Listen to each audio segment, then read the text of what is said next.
Welcome to another scuff stream. Oh boy. Oh boy. Oh boy indeed.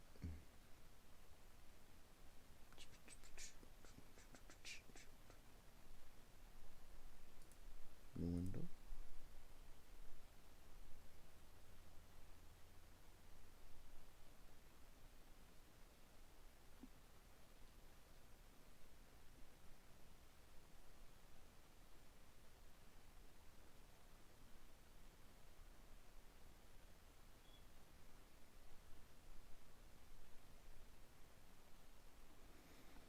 Alright.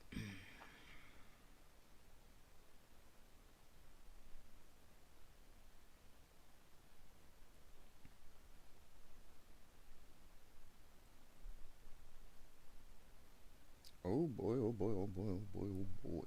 Look at this.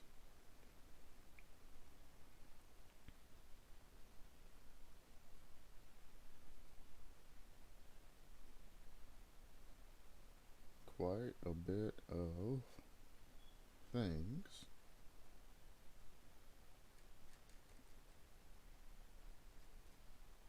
And my poor idea had 9 views and no replies. I still have nobody that suggested to me a random perk to incorporate. But we go beyond that. The groundskeeper and or caretaker. It's an original killer idea. Brythoric. Let's see what you mean by original killer. I'm expecting something amazing from this.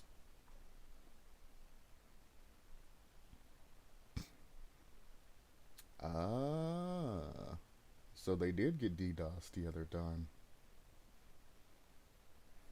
I was playing Dead by Daylight with a friend the other day when the servers got DDoSed. I wondered if that's what happened. Dead by Daylight has a cheater problem. We even ran into a cheater the other day as well. And that's sad.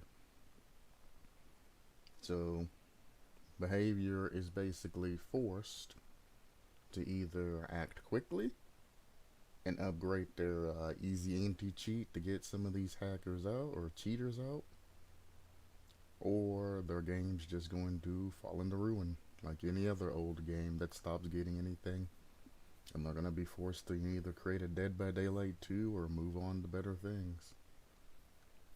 I mean, nothing lasts forever.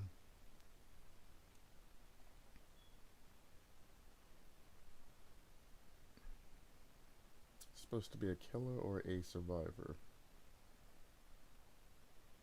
I do not know. It says ability here, so I'm assuming that it is a killer. Yeah, original killer idea. Title. Alright, let's see. Miles, having worked and trained with most forms of birds of prey, instructs a raven to rend the target's flesh, injuring them and applying mangle. To be fair, this is all the way back from June, and it just got updated. So, I mean, we technically didn't have any leaks about the artist or anything like that at this time. So technically, this came before the artist.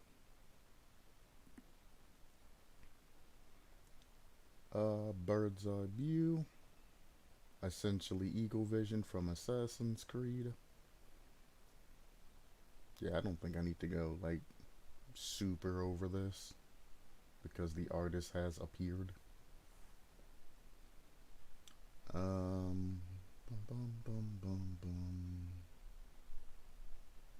Yeah, it's essentially eagle vision from Assassin's Creed. Grave Air. There are 4 gravestones scattered throughout the map, all connected via tunnel system. Survivors can destroy gravestone with toolbox. With one purple quality or multiple lesser quality toolbox to completely destroy it. I mean, so it's essentially a demigorgon and an artist shoved in there together.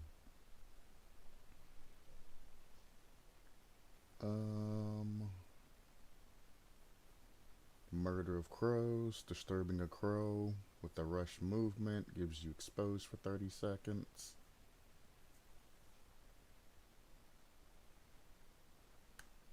Shows an aura of disturbed crow for 3 and survivor for 3 seconds. Survivor screams. I don't know why a survivor would scream after startling a crow, but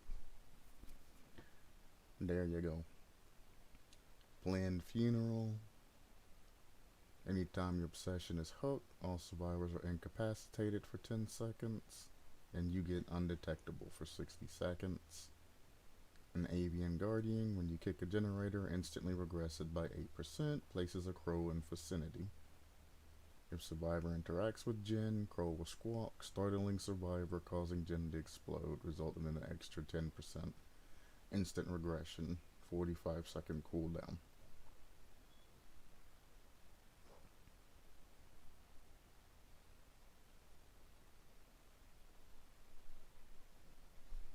Well,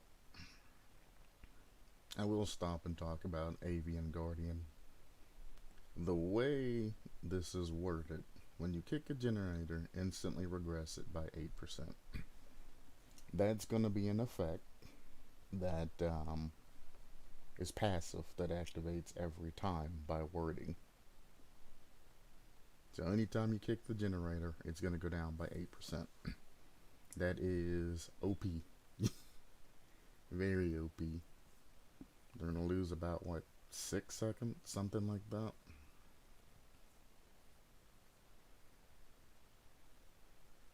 Yeah, somewhere around 6 seconds every time you kick a generator. And if they keep going back to generator, it's just going to stack and stack and stack and stack. Then, once per 45-second cooldown, it's going to place a crow in vicinity. And if the survivor interacts with the kick gen, essentially they get an extra 10% regression. So, yeah. I think this entire thing needs to be reworded to make this all just one particular effect that happens once every 45 seconds. Or completely remove the beginning sentence and then just add a number to this 10% and make it like a dragon's grip, but instead of exposing it, just damages generator.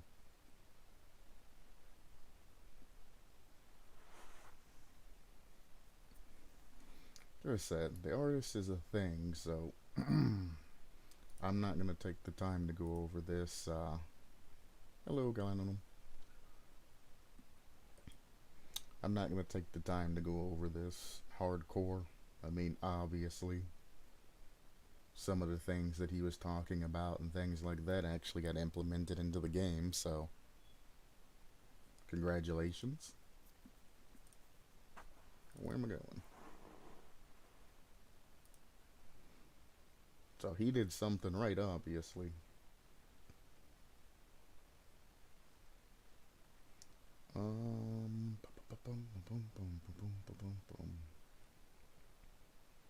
Killer concept, the Krasu. Did I go over this? Or did I? Yeah, that's why. I did click on this before. Yeah. I'm not gonna click on any links or anything like that, though. Because I don't want any type of virus. My computer's already running pretty bad from Windows 11. I had an idea for a killer that may be a bit OP, but I wanted to try and make a unique ability and a new type of killer perk. as long as you're not stacking effect on effect on effect on effect on effect, it's generally not as bad as some of the other things you see. I am questioning why everything like this is, I don't know. Like here, he defines this sorta clean, sorta clean, sorta clean, things like that. But then when it comes to power, it's just like bang, huge paragraph. Then let's see. He's a cultist, things like that. He was given a new life as its new god. Blah blah blah. His ability, Torrents of Belief, allows him to cut off routes or routes, whichever one you prefer, for chases or to set traps. When a survivor goes through the water or steps in an active range of a watery tablet, the trap version for out of chase. How are you just gonna throw? I mean, I understand turrets and everything like that, turrets of belief, but I mean, like, what? You need to. That's just, I feel like I've just been taken for a fool.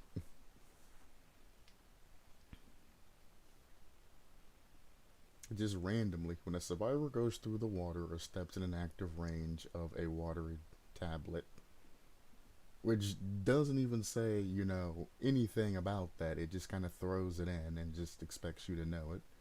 They are put in a mental struggle to try and stay heretical. You don't want to be heretical, though. You don't want to be a heretic. Skill checks will appear more, and also when not doing skill check actions that must be successful, or they'll be revealed but will show nearby survivors and objects such as pallets and chests. What? The skill checks get harder as time goes on, similar to Hook's struggling skill check system. Survivors will need to show faith and find an altar and praise it to let them be free of the struggle. But this grants a small boost to the Leviathan that allows him to move faster and be more devious with his power. What did I just read? What?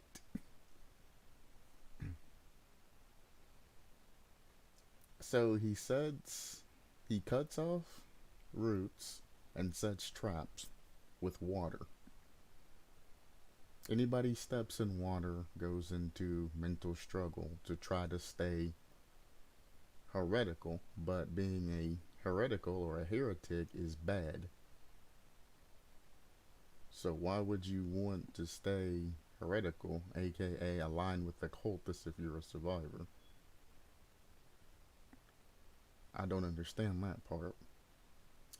Skill checks appear more often. Okay, I get that. More skill checks.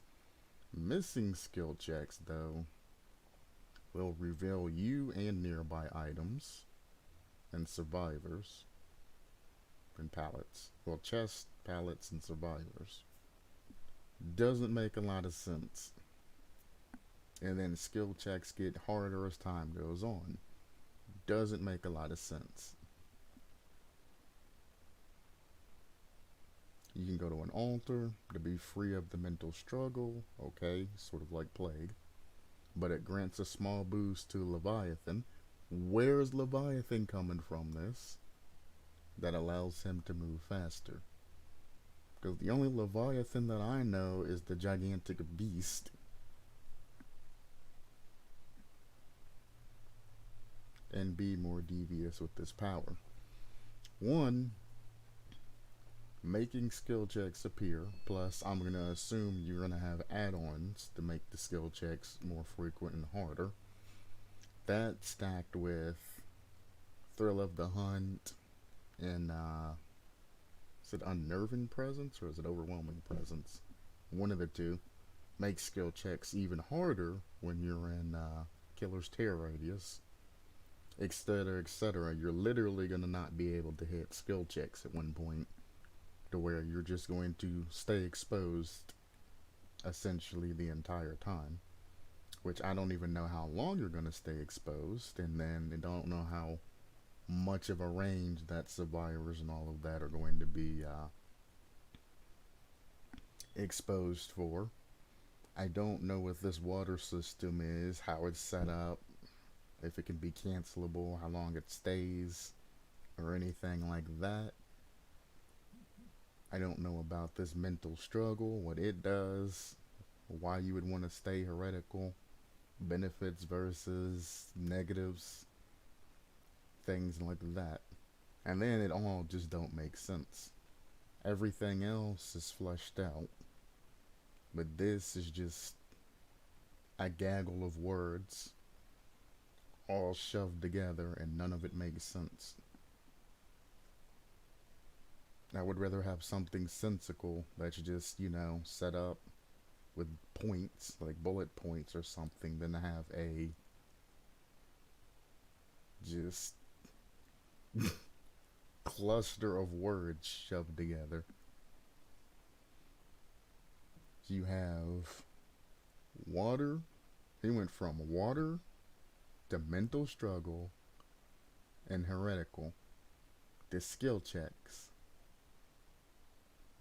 to auras being revealed to Leviathan.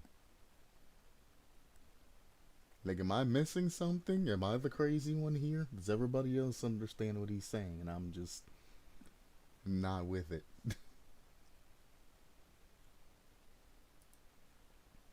I'm going to move on. I'm starting to get a semi headache. I'm not gonna lie, trying to pull all of that together. Sirens cry. No one takes what's yours and gets off easy. Now there's a siren. Where is this siren coming from? Leviathan is not a siren. It's a mythological beast that is huge. If a survivor interacts with a totem or a chest in the range of 36 meters, you get a notification and see their aura for 5 seconds. So you mixed Hexon Dying with, I think it's the Twins perk that they have or something like that. It does something with chess. Hex, crying pities, the fear that fills them before you fills you with hatred. I mean, I guess the occult's supposed to deal with madness and insanity and all of that, so. When a survivor is hit with a basic attack, gain a token up to a maximum of 3 tokens. When a survivor is hooked, use all your tokens for a stackable 10-meter range. That will cause survivors in range to mumble in fear, making them easier to find until the survivor who was hooked is healed or a new survivor is hooked. Mumble in fear.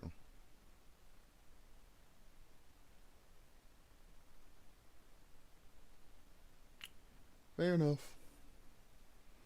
Most mumbling generally isn't that loud, but sure. It makes survivors make more sound. I mean, there's things like Strider and things like that, but I guess there's nothing to make a healthy survivor necessarily do anything. So why not? I don't know why it makes it a hex, though. That's very interesting. Devout, ritual sorrows. You yearn for your work despite hardships has been acknowledged by the entity. When you are stunned, blinded, or lose a survivor during chase, the entity will feel your anger, eventually blocking off certain measures of escape for the survivor who did those outrageous acts. The perks and power allow the cultists to take control of the situation and force survivor into spots where they can easily take them for sacrifice. You didn't even explain this one.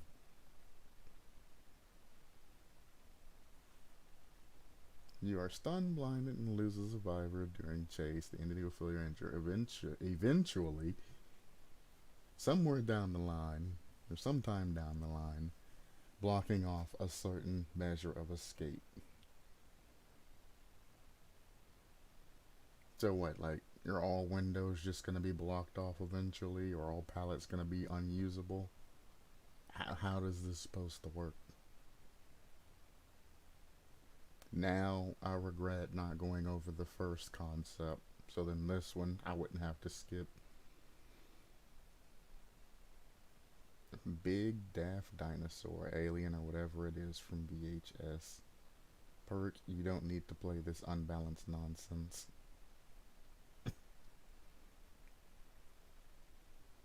And then he says your ISP is pretty good, joking aside.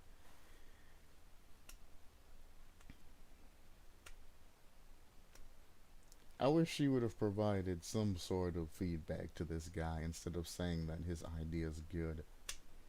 The occult and going into a madness style type killer, I can get behind that. But this implementation's actually gonna make me lose my sanity trying to figure out what it's trying to tell me. Yeah. Oh. Oh. Grupo Amistad?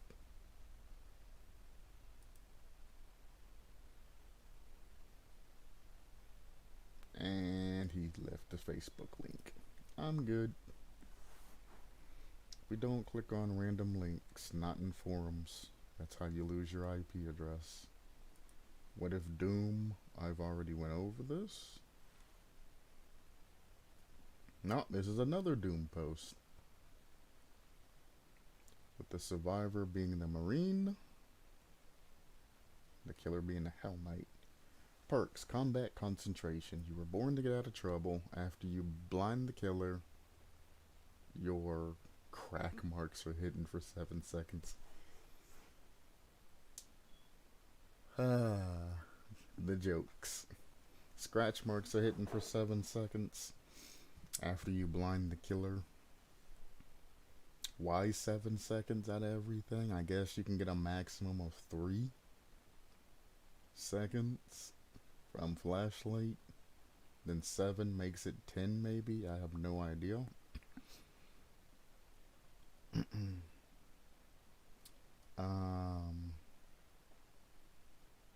I mean, why 7 seconds out of everything you can pick? Why have such a high upper limit?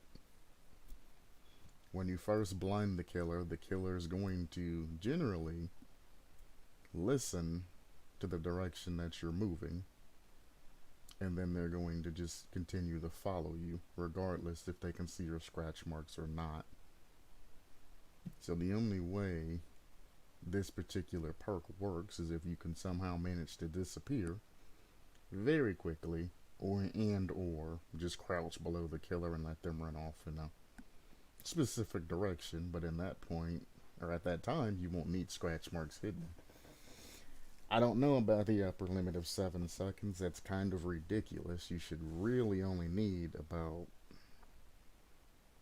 what, deception is like, what, 5 seconds, 3 seconds, 5 seconds, something like that, like somewhere around that area. Because if you double blind them, you blind them. If they break the pallet, you get the double blind on them. You get a refresh timer, or an extended timer, and you're able to get a decent amount of distance away. But 7 seconds is kind of crazy. But I mean, if you... Nah, I can't say that, because when you get into parties that all like to use flashlights and things like that, and they're all running that particular perk, they're just going to keep blinding you and dropping pallets on you.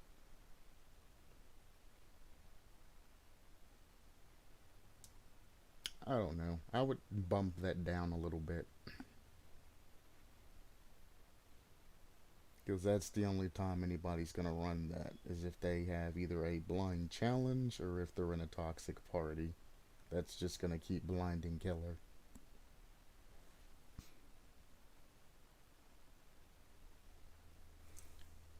Knee deep in the dead. Second perk. Your previous combat experience on Mars is making itself felt. Now you can fully use it.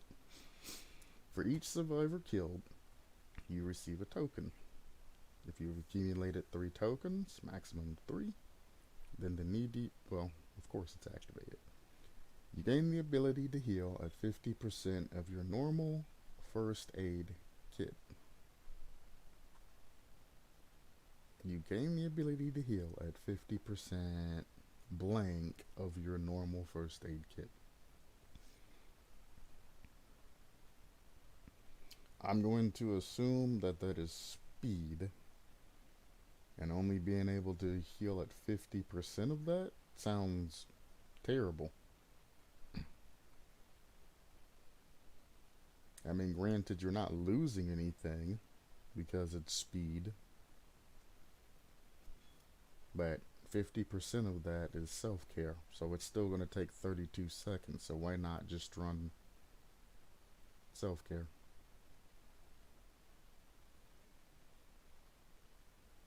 I don't get it. Or are you saying you can only use half of your med kit?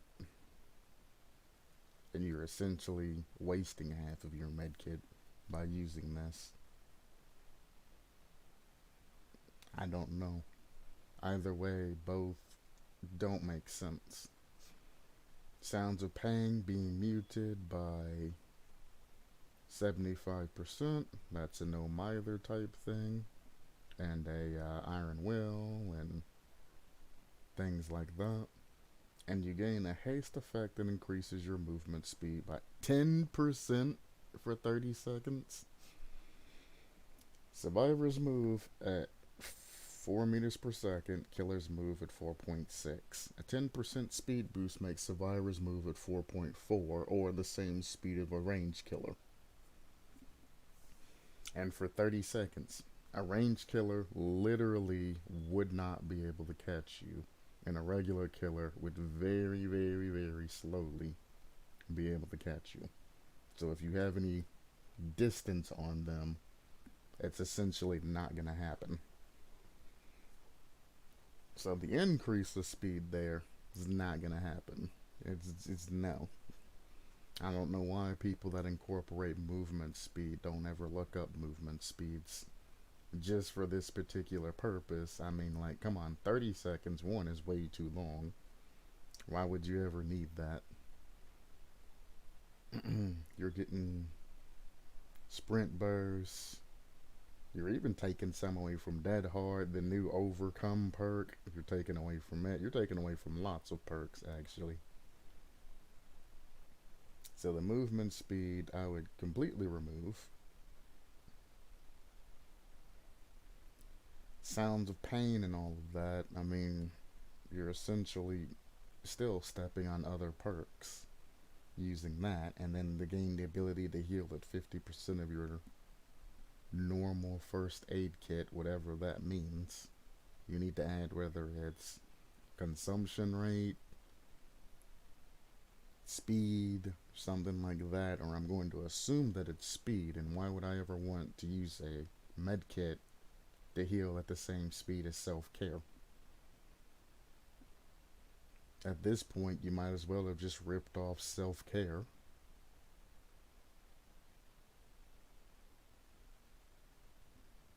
and then made self-care make less pain and then give you a haste status effect when you're done after the 32 seconds.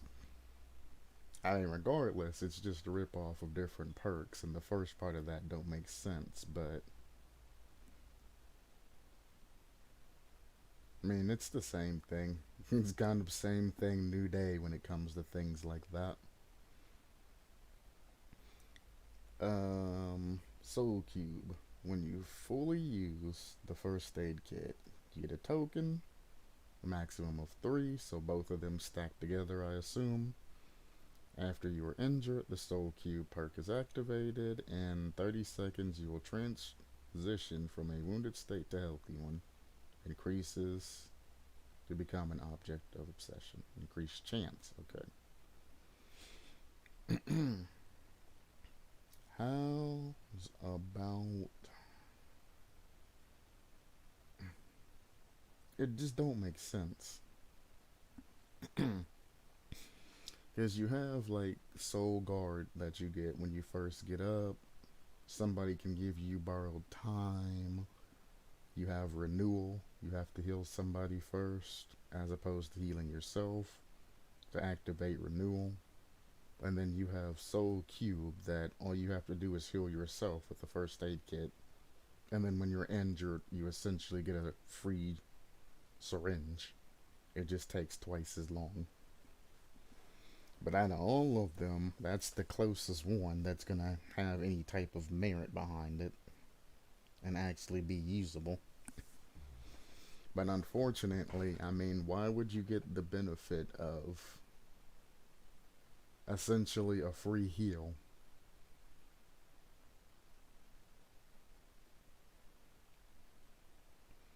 Because, I mean, why would you run things like, what is it called? Inner healing, inner strength, inner healing. Why would you run renewal? Why would you run, any type of healing perk when you can just have this OP ability that, oh, I just have to use up a med kit and heal, and then bang.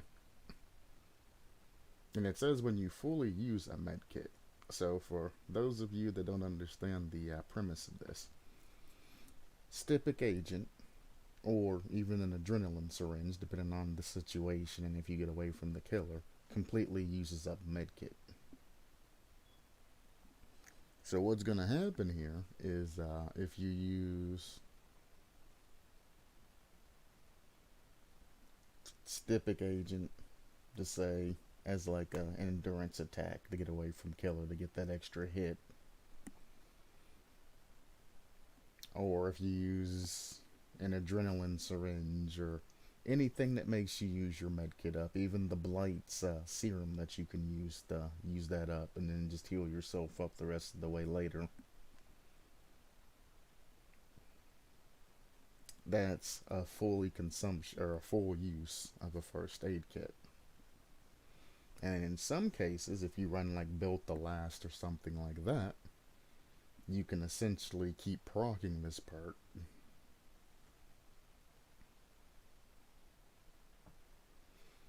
And you can get a maximum of 3, which is where Built to Last comes in. You can get up 3 times, which I think that's why it has a maximum of 3. That, well, I mean, you don't even, technically you'll probably never need 3 heals, but yeah. Literally anytime you get hit, as long as you can survive 30 seconds, which if you're a heavy pallet dropper or a decent looper, you're just going to keep healing up over and over and over and over. And you know somebody's going to be running decisive or anything like that. So, I mean, it's just going to be you down them or you hit them and then they immediately recover. So if you don't have any type of insta-down type of attack, you're kind of, it's kind of screwed. And then we'll go to the killer, the Hell Knight. Well, at least this looks better. It kind of has a little bit of fluff, but this looks better. I'll go over it. The killer is the Hell Knight. Active ability, I assume you mean power, but sure. Infernal Swoop by, nope, he doesn't. It's literally his active ability. Okay. And what's the power?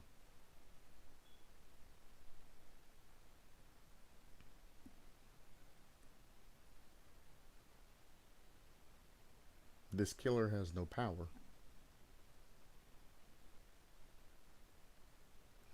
Okay. By pressing control, the Hell Knight prepares to dash. When you press the attack button while holding down the control button, the Hell Knight will dash for 8 meters. If you miss with a jerk, what? Then you will get, oddly enough, a stun.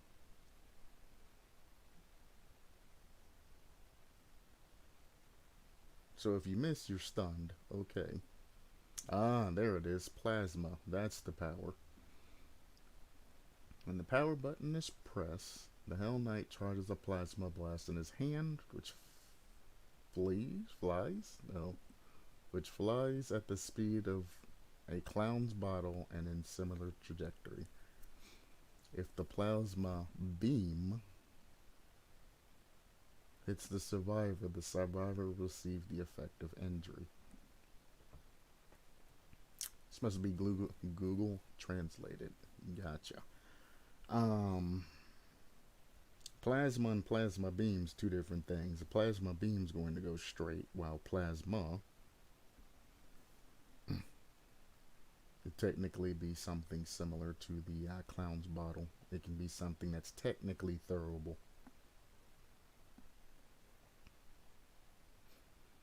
At the beginning, 2 plasma tokens are available. Cooldown of 1 token is 3 seconds. 2 token minus 6 seconds. What?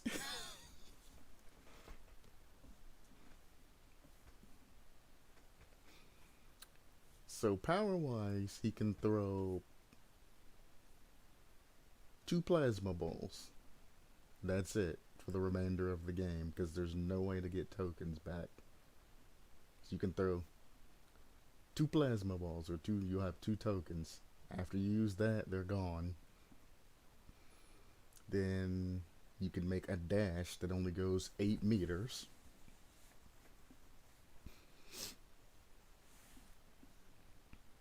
If you miss this dash, you get stunned, but it doesn't say anything about the dash. So, okay. Just for the sake of clarity, I'm just going to say that this dash is going to take a little bit to charge. And it's not going to be controllable. It's just going to be a straight dash for 8 meters. If you dodge it, the killer's going to be stunned because, well, the last 2 that I just went over very vaguely, I have no type of explanations or anything either, and everything's becoming very hard to,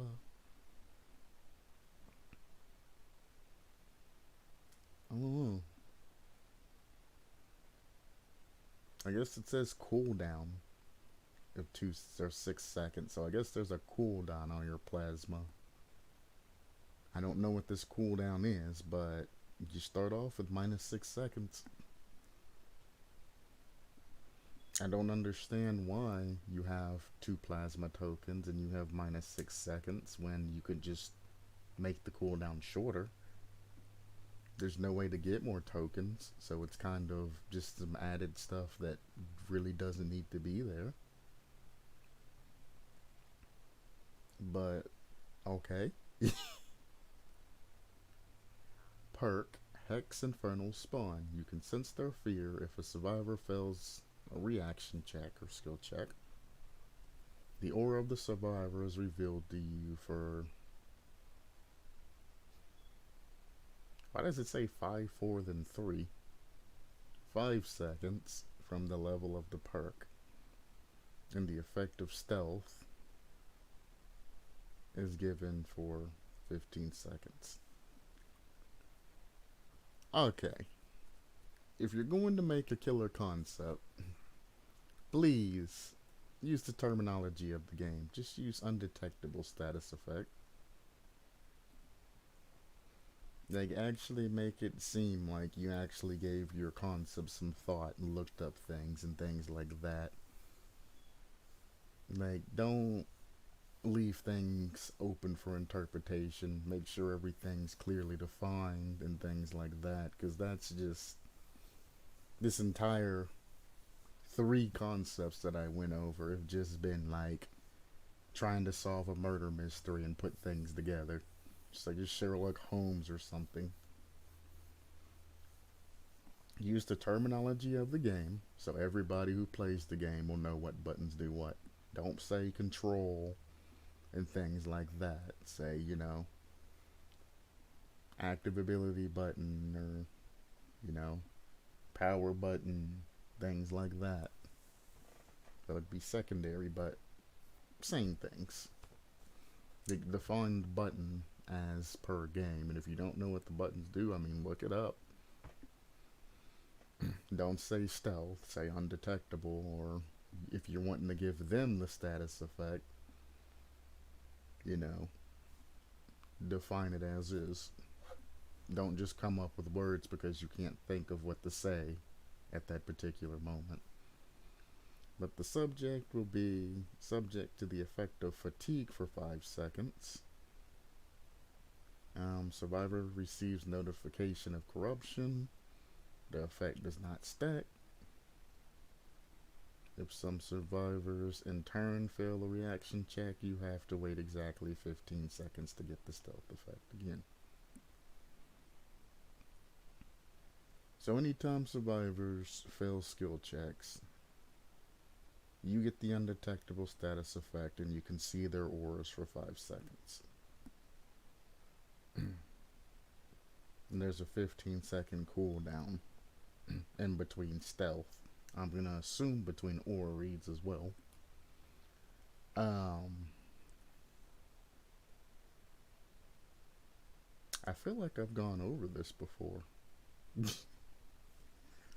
I'm getting a very high sense of deja vu because each one of these basically are saying similar things but changing it up a little bit.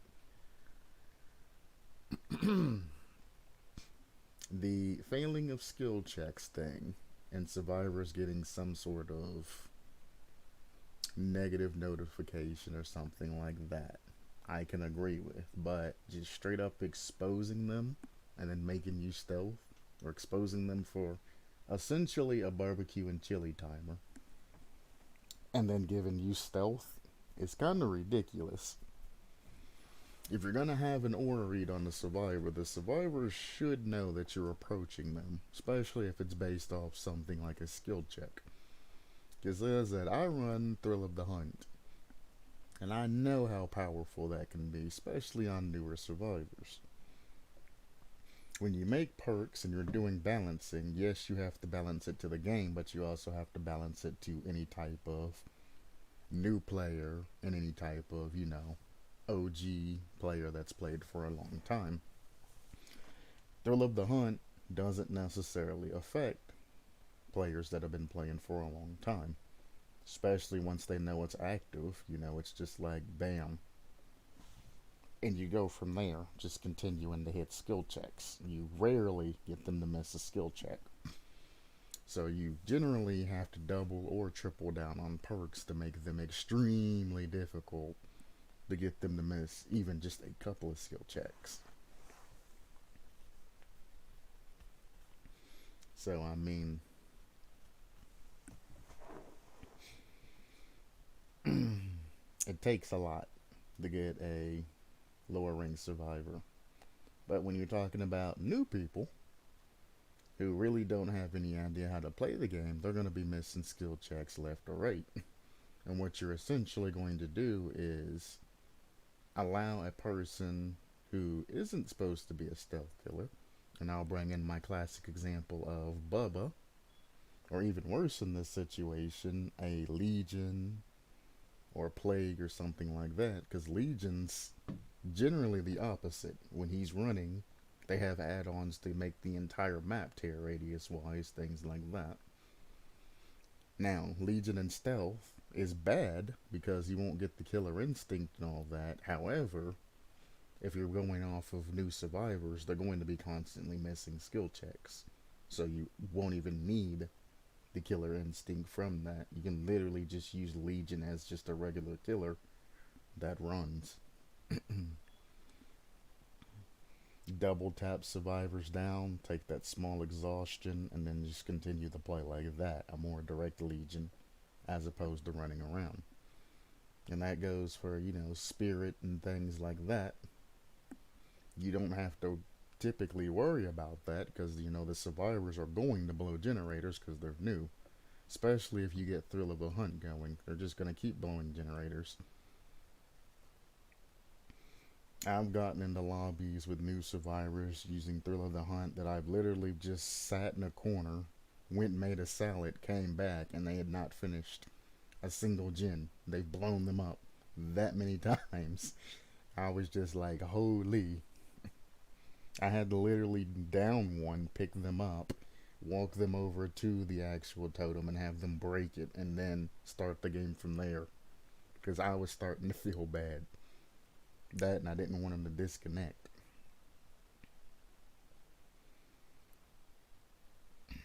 This particular perk is going to be essentially useless for anybody that's medium to high tier, unless you double or triple down on perks, which then, you're losing more perk slots. Then for new people, it's going to be devastatingly disgusting. So, if you do want to have an aura perk like that, you're going to have to find a way to balance that. That's going to be a PTB type balance. There's not really something that you can throw out there just using words.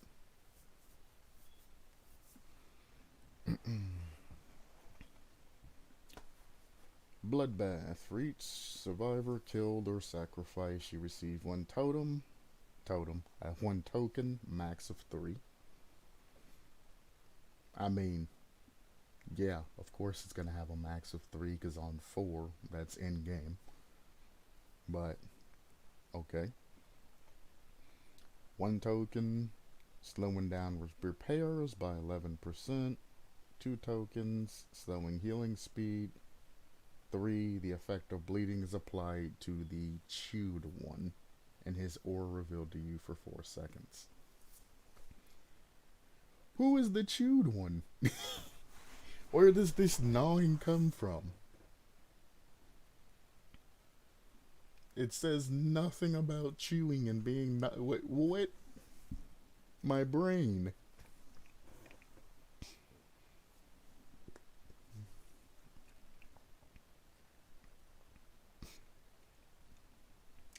The chewed one?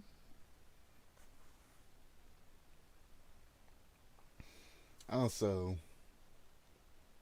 Hex, Pentimento, new killer, artist. Already has this covered in a unique way. You don't need to essentially take the effects that you like from that and then try to incorporate it into a new perk. It's already a perk available.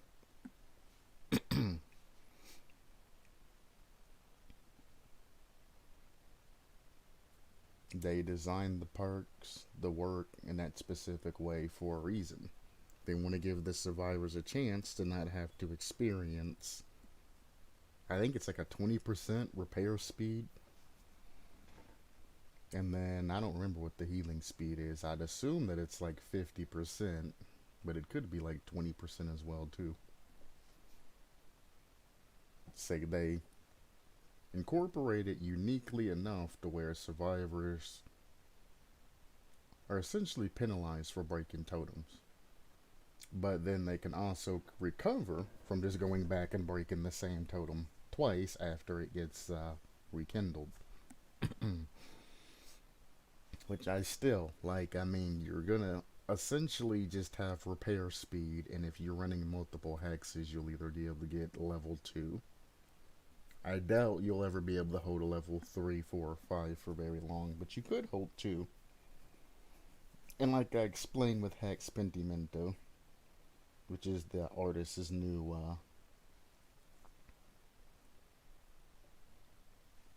actually, why don't I just look it up? It's the artist's new Hex perk.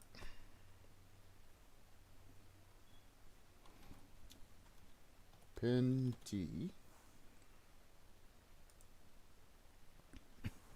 No, they're all the same. It's 30%. So healing speed and repair speed is generally what you're going to have off of those.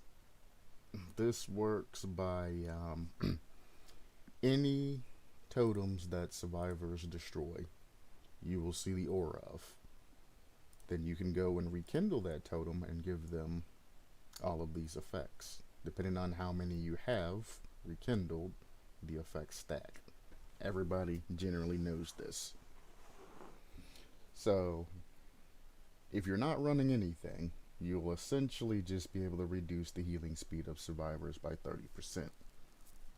But generally, you're going to have healing speed and repair speed down by 30%. Generally, in most cases. Because if you're running Hex Pentimento, you're probably going to run Ruin or Undyne or something like that. Undyne actually stacks very well with this. So, I mean, in essence, if you're running Hex Undyne, which would make you have to destroy 2... Well, no, it'd still be 2. You know, Hex Undyne will still only give you 2. And that's if they actually bait onto it and destroy it. So you're probably going to run around like haunted grounds to get any value out of that. So yeah, you're going to be looking at anywhere between 2 and 3 totems active, but your third totem's not going to be active for very long. Is how I see things coming. The problem you have with this is the survivor that initially cleansed the totem knows where the rekindled totem is. I don't know why they just didn't have her rekindle it and then teleport it to another location on the map. I would rather take that random chance of it spawning in a random location, me being able to keep everything, than a survivor walking up to my totem,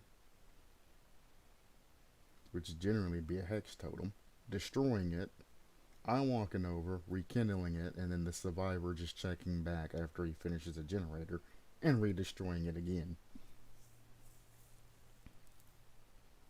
It's kind of like, bruh, why not rekindle totem and then teleport totem to give me some usability here, as opposed to the same survivor just going and cleansing a totem twice. I mean, granted, it takes like, what, 10 seconds to cleanse both times? Well, no. It'll take like 10 seconds, then the rekindled totem breaks faster.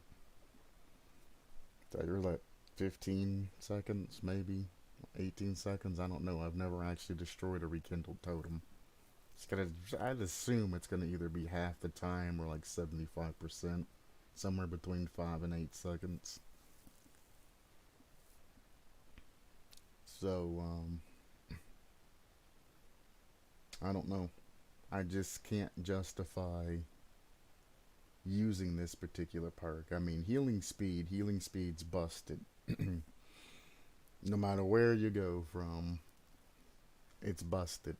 There's so many things that affect healing speed in Dead by Daylight that a 30% decrease isn't going to affect much.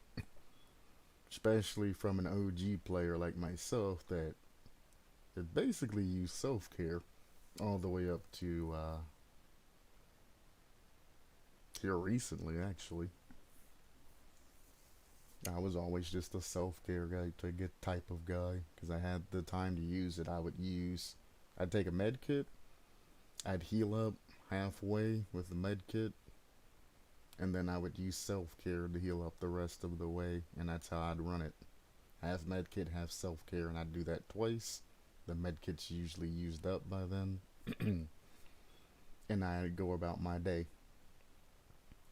That stopped me from having to go find totems and use any other types of perks. I could essentially do everything by myself. And that's how I roll. It's quick, it's quicker, and it's more efficient than waiting the whole 32 seconds. So I think it's cool. Like I said, healing speed, it's great, but there's so many broken things that affect healing speed and more healing things being added. Repair speed is where you're going to get most of your things from, and that's essentially what you're going to want to hold is repair speed at all times. After that, the rest of it's just kind of meh. But then, like I said, as soon as they break the totem and you rekindle it, they're just going to walk back over and break it again. So it's like, what's the actual value you get out of this unless survivors are just negligent or don't know about this particular perk in general? So you're saving a little bit of time off generators by making them break a totem twice. And let's say it takes 10 seconds both times. You're saving 20 seconds per totem that they break. So if they only break, let's say 3 totems, you're saving a minute. Cool, they broke 3 totems. Nice. However,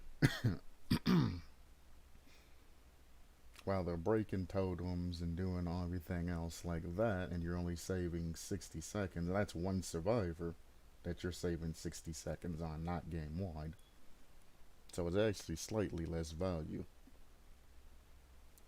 By doing that, me running, let's say, Ghostface every time that I down somebody, I'm saving essentially 16 seconds lobby wide.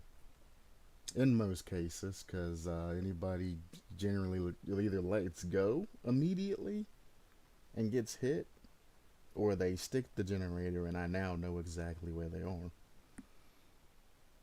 But there's always somebody, for whatever reason, not doing gens. Majority of people, for whatever reason, when I down somebody, they just let go and immediately go for unhooks. So I'm getting a lot more value lobby-wise using Ghostface's perk. Even her other perk where she hooks somebody, gets 4 tokens, and then stops everything lobby-wide. You get more value there.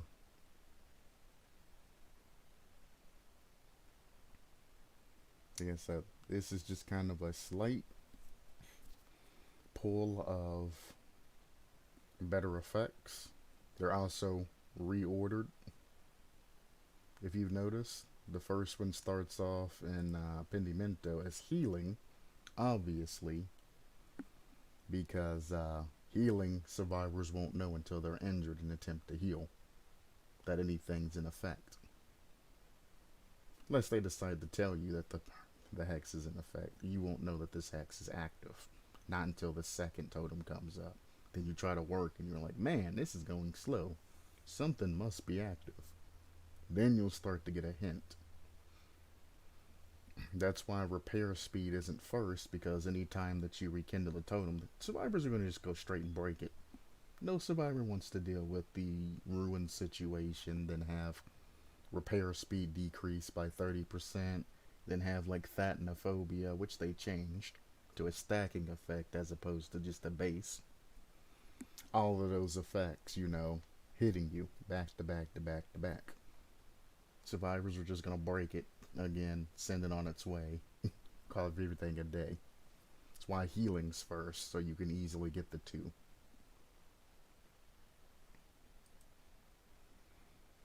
This guy has repairs first, and I guarantee it's made this way because they don't agree with the ordering, but I agree exactly with the ordering of Hex Pentimento.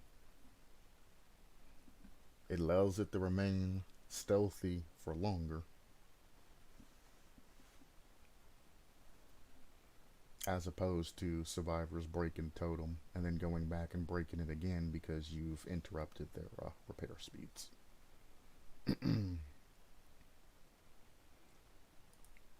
Ooh.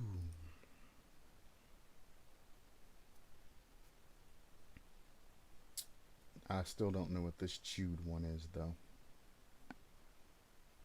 And I don't understand the effect of bleeding is applied to the chewed one.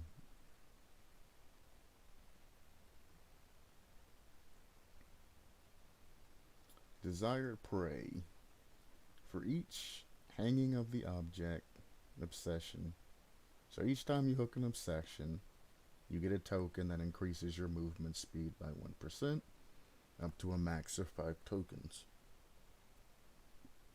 The one who removes the object of obsession will become the object of obsession himself.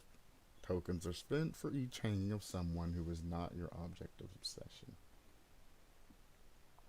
If someone was within a radius of 16 meters of the hanged man, his aura will be visible for 3 seconds.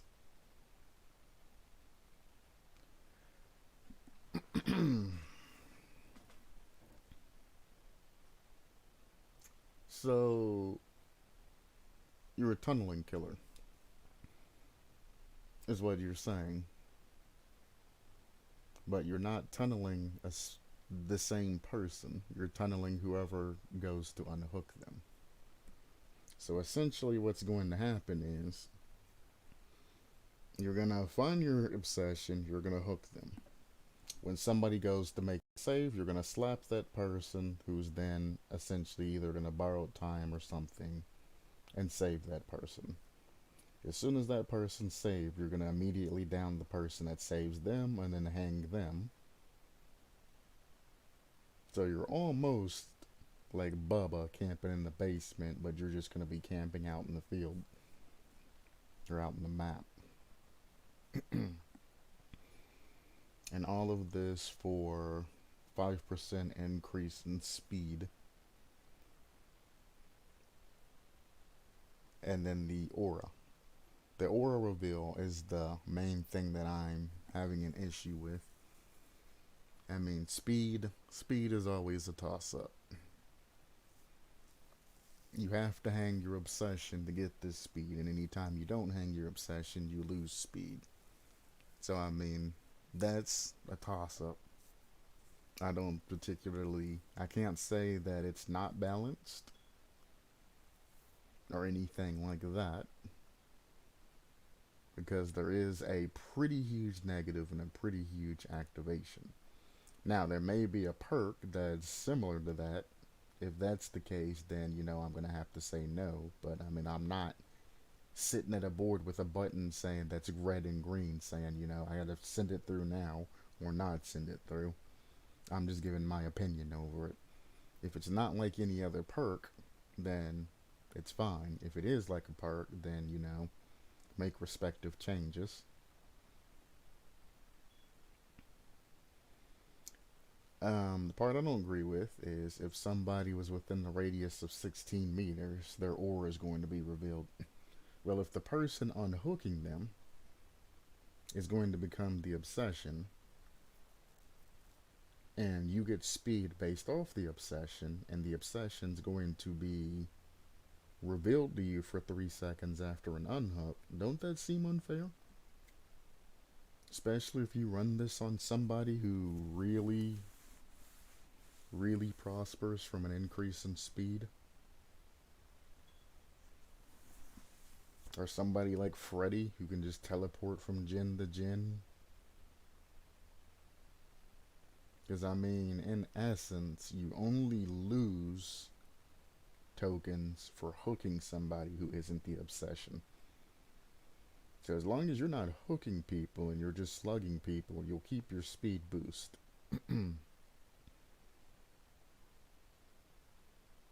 So, I mean, it's kind of nothing when you have a 5% increase in speed, which for killers, that's extra 0.3. Or not 0.3. 2.3. No. 0.23. Jesus.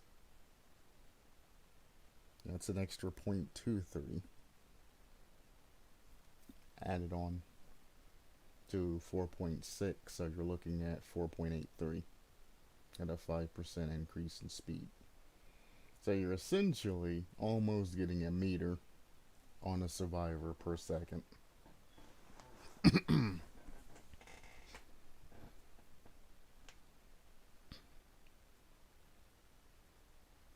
So the radius of the hangman, I would probably get rid of. I mean, I'd love to have this on my ghost face, of course. And I guess how it's read, it doesn't necessarily say that it's after he's unhooked that this happens. This can happen as he's hooked. How this is worded, because it isn't defined very well. I assume because it says was within that it's an unhook, but he could very well possibly mean anybody that comes within that range of him will have their aura revealed. I said I would love this on Ghostface because I can see which way they're going, set up a stalk, and when they run past me or run into my view, I can just be pre-leaning, get that one tap, bam, there's another obsession down, and another hook and speed, and I can get up to 5 very quickly. After that, well, I mean, it's all about that starstruck value. If you have read to here, then you are great, and you might have been interested in reading this.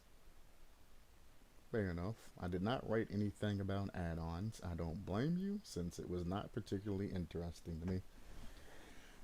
I don't blame you about add-ons and things like that, because the game devs will, if they decide to incorporate anything, they will write those based off of their balancing systems and things like that. They have a team for that.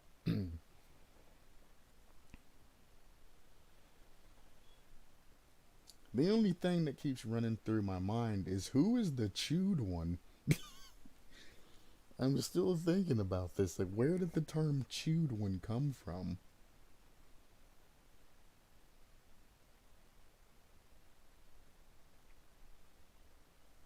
Is he the chewed one? He kind of looks like he's been chewed up a little bit. Now that wouldn't make sense, because the effect of bleeding is applied to the chewed one, and then his aura is getting revealed. It makes no sense. I don't know. I spend a little extra time in this concept, even though originally I was just going to skip through it and go to the next one. But that's 3 in a row that just have me like, huh?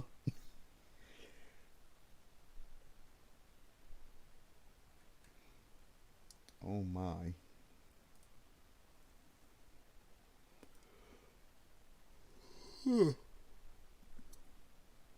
Boy. I got woke up early today. That's why I'm on. Or started streaming early. Now, it's roundabouts the time that I should be streaming. Always late though. Something generally always seems to happen. Face Off chapter concept. I originally wrote this for SNGs, but the idea somehow became weirdly complex as I thought of ways for Face Off and Dead by Daylight to come together.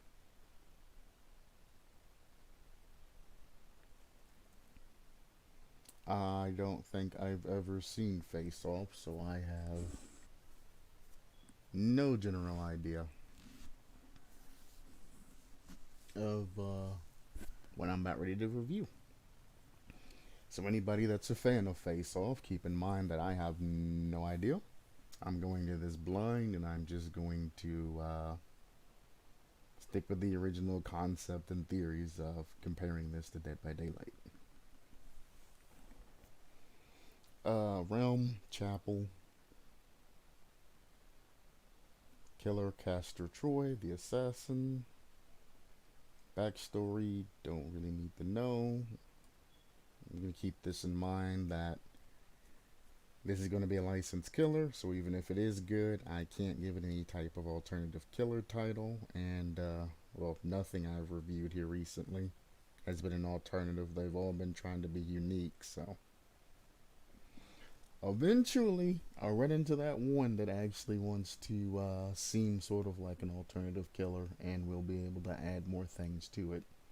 But I mean, the ones that I have, or majority of the ones that I've made alternative killers and things like that for and went over, are generally very, very good concepts. So I mean, I'm fine by getting,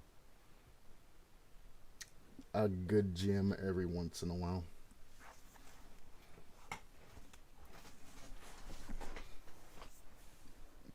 His weapon is a switchblade. I assume he's the killer, yeah.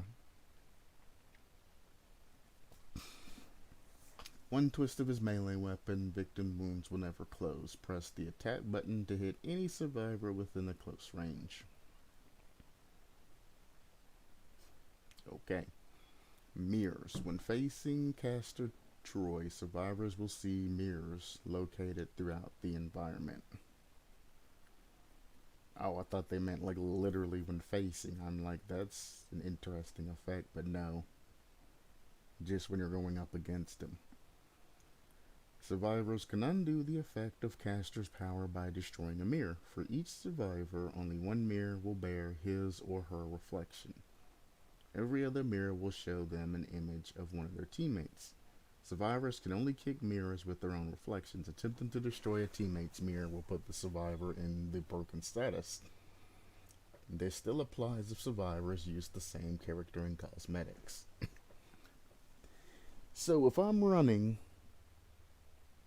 a base meg or something like that because I have a challenge and somebody else is running a base meg and I kick a mirror and it's not my base meg, I'm going to get the broken status effect.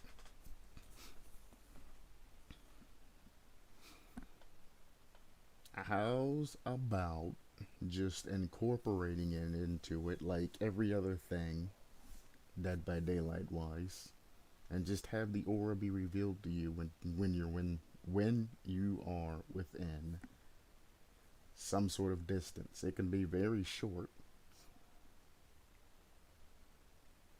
but just something like that. Or make your mirror have a particular sound to it. There's something that makes the mirror stand out from being somebody else's.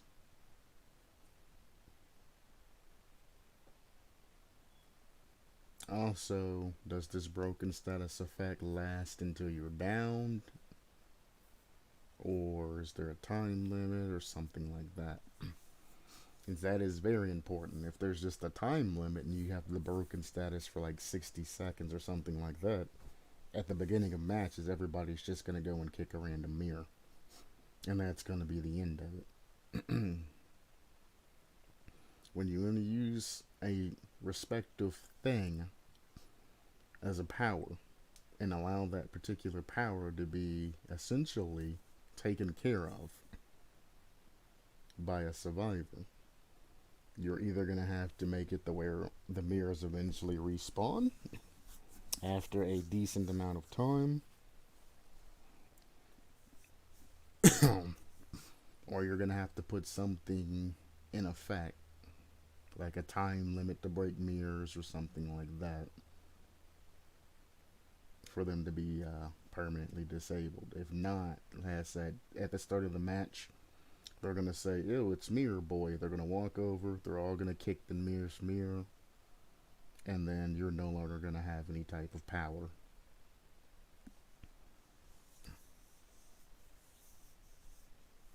Doesn't say what these mirrors do, so at the moment, I don't know why you would even bother with them. I can see. Yeah, you definitely need to, like, just put. At least it's close, because I did review somebody's the other day where I had to scroll all the way down to the bottom to find out all of these terminologies and things like that that they were using.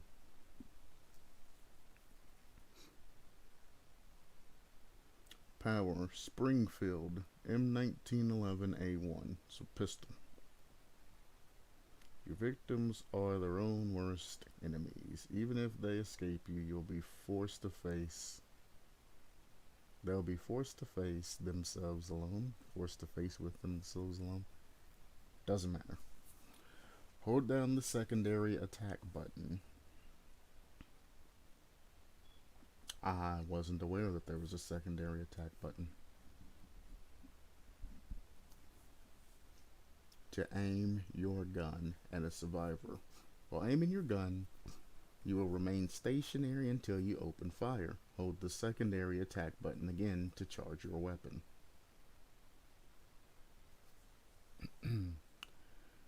Hitting a survivor with gunfire will inflict them with the anguish status. They will not be able to see anyone's auras and their healing speed will be slowed down by several seconds. They will also be inflicted with the hemorrhage status. Why don't you just look up the different statuses and then just list them as opposed to just trying to create a different status? This is literally blindness and mangled.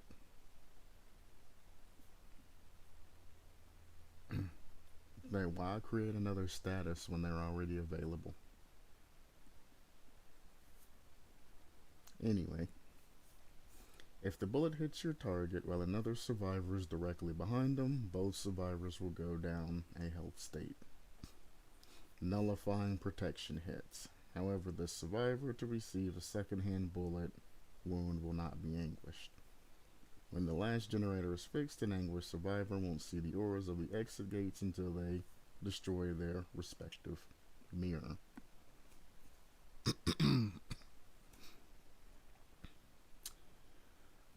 So, I'm going to assume you hold down your secondary action button to aim your gun. When aiming, you remain stationary. You press whatever button to open fire. Then you press the button again to reload.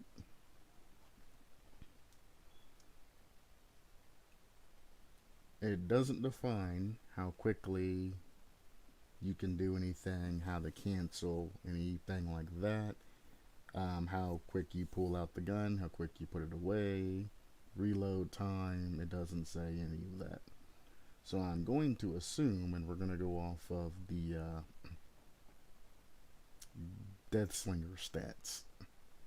Because, I mean, I find myself saying the same thing on every single review that I give, that nobody ever gives enough information. They need to further define.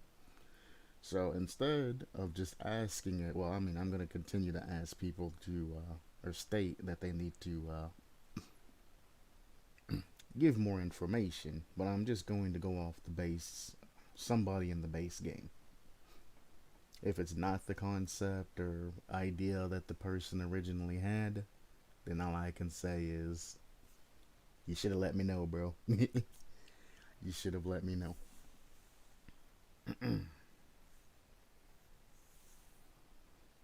So, one, instead of just saying anguish, just list out the separate status effects.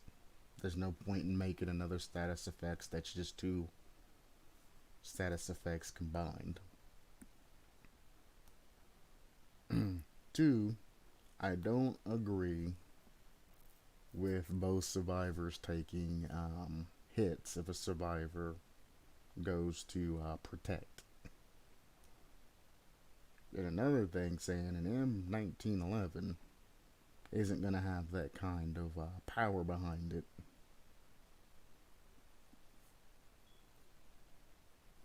But I mean, just thinking about things like that, I mean, technically, it's a pistol by nature, so you're only going to get, well, you're supposed to get multiple shots, but the way that he's making it sound, it's going to be a single shot. Which is interesting.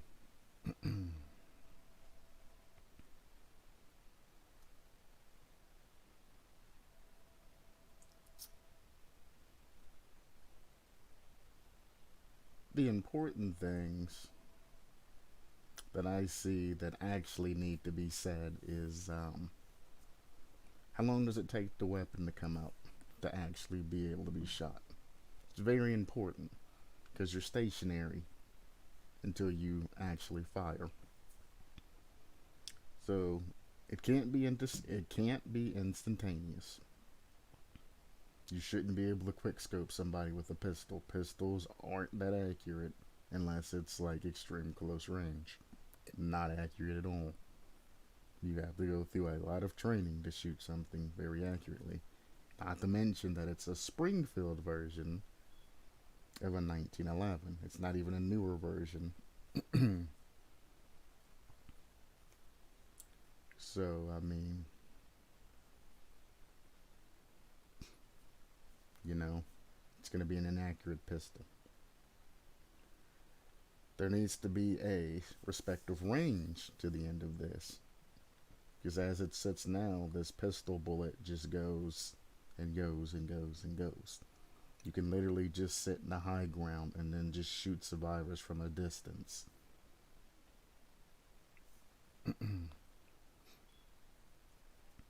Definitely needs to say some sort of range. Again, the effects, just write down the actual effects. I don't know how you're going to get any type of blindness from getting hit by a pistol, but okay. Healing speed slowed down, okay. Hemorrhage, fine.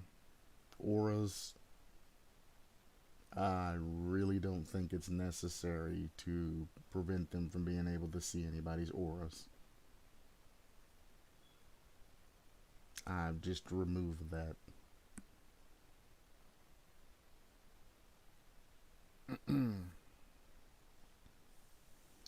One thing that I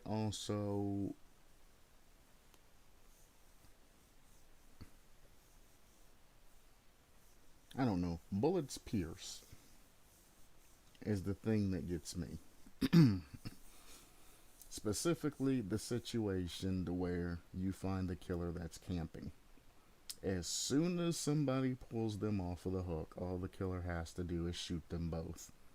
And that's bam, an instant down on the person who was saved, and then an instant health state off of the survivor that rescued them. This isn't dodgeable or anything like that. And even if the person's running borrowed time, you're still going to get a shot in on the survivor that rescued them, and the other person borrowed time's going to be immediately popped. At that time, all you have to do is just walk up and slap them again to down them, and you can go for either or. So as I said, I'm really not liking the idea of being able to shoot through people. And God help them if they're put into the basement, because they're not going to be able to escape. Because you're going to be able to shoot somebody and then respectively melee them, probably before they even get to the top of the stairs. And if this bullet pierce, does it pierce through walls, pallets, things like that? Because if it goes through players, it probably goes through walls. I don't know. There's just not enough information on this particular weapon. I'm all for projectiles and things like that, but the majority of people that want to incorporate weapons into the game, they do so in such a ununique way that it doesn't make the game fun. You're essentially just turning it into Call of Duty. You're literally just going to run around the corner, aim, shoot somebody, reload. It's basically one in the chamber. They're going to run around, aim, shoot somebody, and it's just going to be essentially quick scoping with a pistol. You're just bringing Call of Duty into a game that doesn't run well as a Call of Duty game. So, I mean, if you're going to incorporate a weapon into the game, make it unique. Look up some weird weapon of the past and then give it, a way to be unique in the game. Don't just say, oh, well, my killer has a pistol. Even if it's lore to the movie or something like that, just back away from movie lore.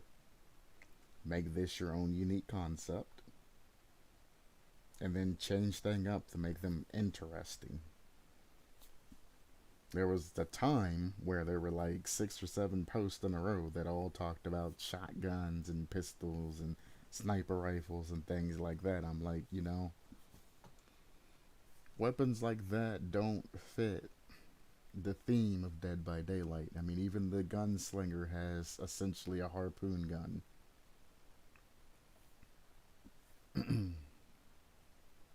It gives the survivor a chance, albeit very little, especially with proper add ons and things like that.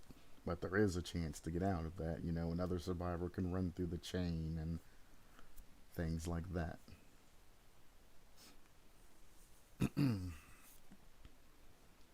Anyway, I mean, I sort of like what's going on here, but I wish they would spice it up as opposed to, you have mirrors that you break, then you has gun. There's perks.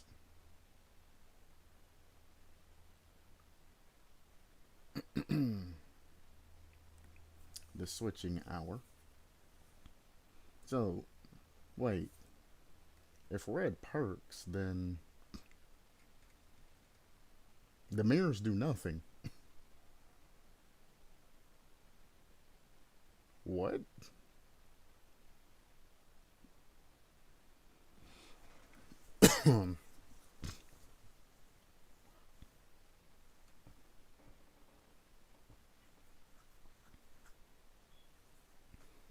Yeah, the mirrors literally do nothing. Why are they there?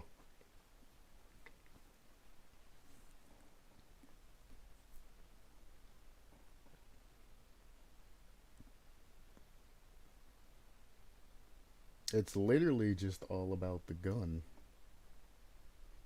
I mean, there's other effects that are respective to the mirror, but I mean, like, they're so weak that they can just be essentially discarded.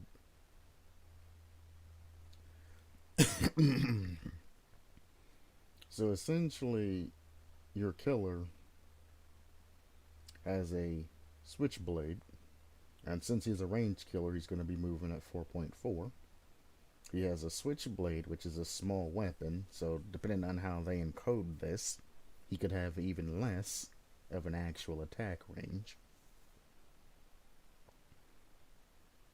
The mirrors do absolutely nothing, so I guess you're just trying to keep it lore wise, but I would remove mirrors in general. I would make the pistol more unique, make it different. If you want to leave it a pistol, make it a special kind of pistol that does something. Give it a unique, something unique about it that makes it worth incorporating. And then we go to perks, the switching hour. You've learned a lot about your enemies by putting yourself in their place, and now you'll use it against them. Each time you hit a survivor, gain a token. That's the theme for the day. Hit a survivor, get a token. Once you get 3 tokens, how come I knew that was next? You gain third person perspective.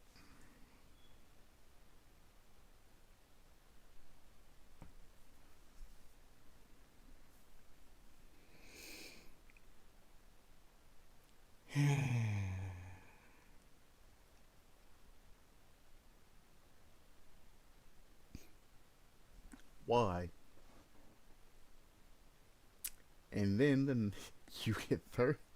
You, so after the third time you hit any survivor, you get third person, and the survivor gets first person. And the survivor with the first person perspective gets a 9% penalty for all actions during the switch.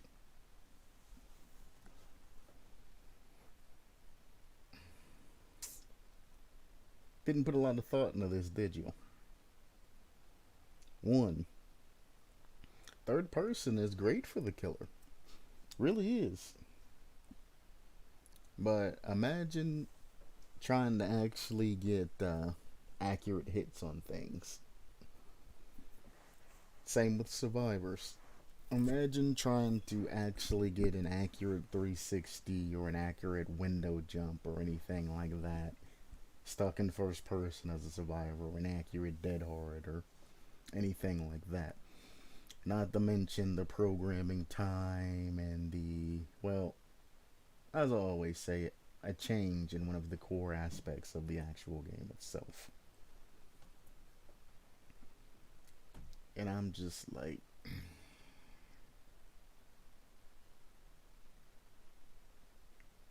just why? It's already hard enough being a survivor and just happen to run with no means of making any type of lethal damage on killer. But now you're gonna take away my sight lines and give the killer my sight lines. And that's for 60 seconds. That's not cool.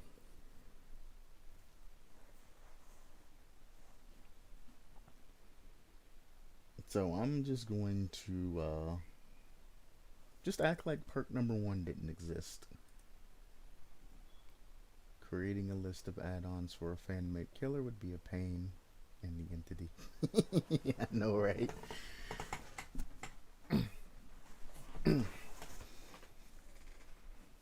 It would be a pain for behavior to have to create add-ons for a fan-made entity, but I think it should be left up to them balance-wise.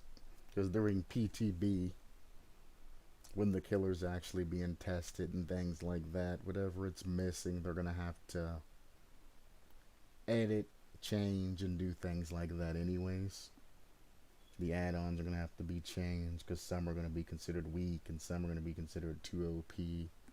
Especially if a creator and not a game dev made it, they generally make their add-ons way too strong.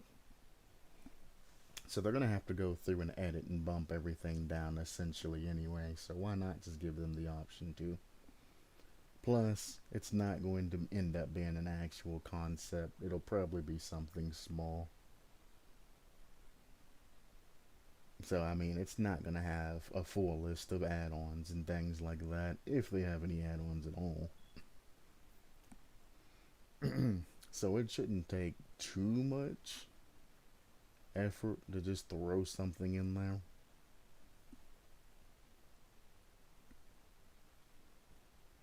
It's going to be very generic. Plus, whoever's in charge of that particular section, they gotta earn their keep, man.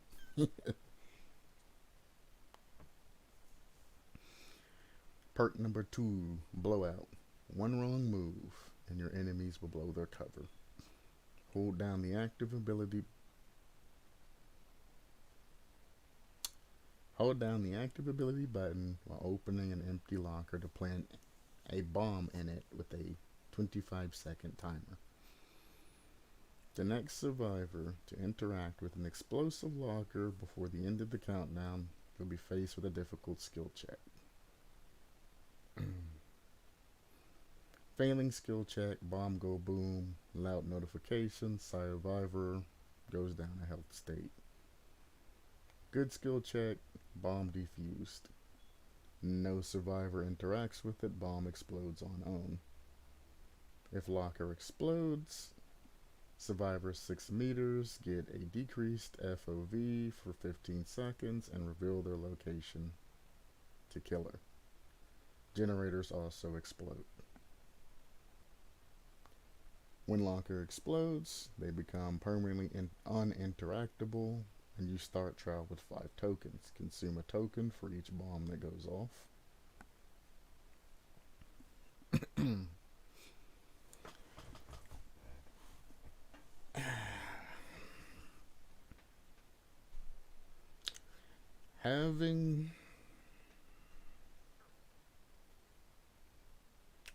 Having a perk that has a respective interactive button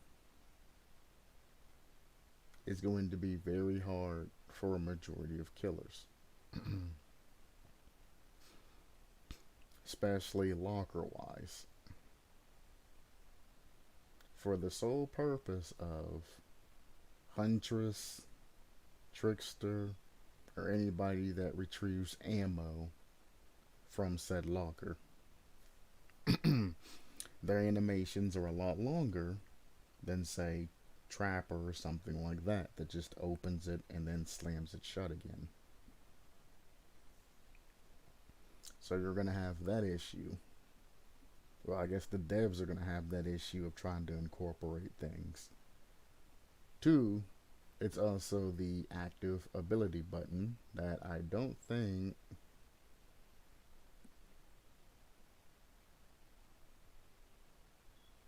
Hmm. The implementation on it's going to be kind of ridiculous. Also, getting rid of lockers, just straight up, nope, you can no longer use this locker, is kind of dicey to start with.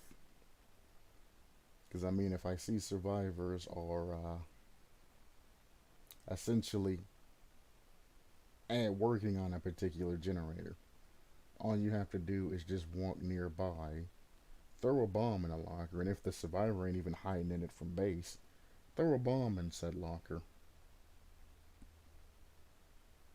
and then walk away. And if you don't hear boom, you know survivor is there. If you do hear boom, survivor loses locker. The first thing most people are going to do is probably go to strong lockers and map and just start blowing lockers up. Like Kill Shack. You never put a cooldown or anything on this ability. So all they have to do is just open up every single locker in Kill Shack, throw bombs in, and boom, gone. Any survivors then that are by Kill Shack, they get sent down in the basement. Survivors can no longer lock or hop and wait till killers to go by. So they're gonna have to sit outside windows and things like that and sneak in from different means. Or even worse, they might just go to basement and blow those lockers up and make it essentially impossible for survivors to hide down there.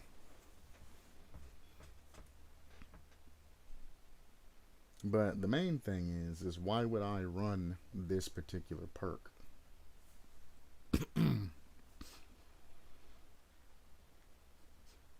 Because I mean, the survivor has to be within 6 meters to technically be affected by this. So you're not going to get much value out of the actual explosion. And the generator is going to have to be fairly close to said locker. That's why Kill Shack would literally be one of the only places. Some tiles are within 6 meters of a locker. And then, like I said, there's no cooldown. So you can literally just blow up bomb after bomb after bomb. That is also a 15% regression per bomb.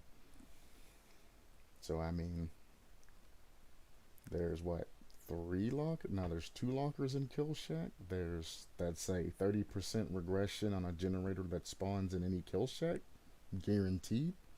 So you can just walk by, bomb both lockers, then walk out. If any survivors are hiding nearby those corners, they will be revealed.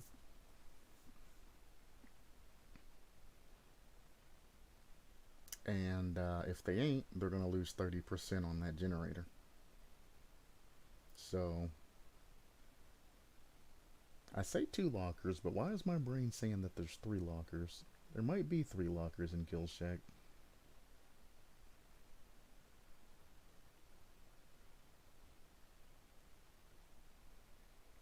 My brain says 3, but I said 2.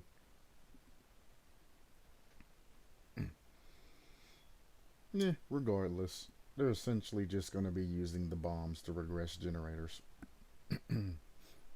That's what's going to end up happening.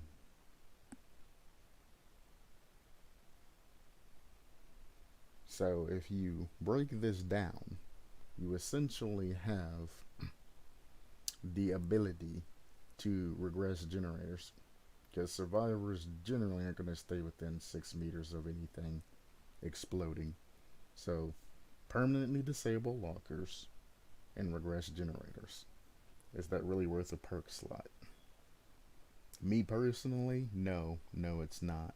There's other ways to regress or block generators.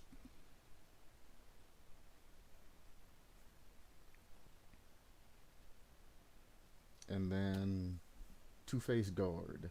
You become obsessed with one survivor. If your obsession remains injured or in the dying state for 15 seconds, all other survivors suffer the incapacitated status effect for 40 seconds. Your obsession will then passively gain 5% to their healing progress and 3% speed. That is absolutely terrible. And only 15 seconds for that?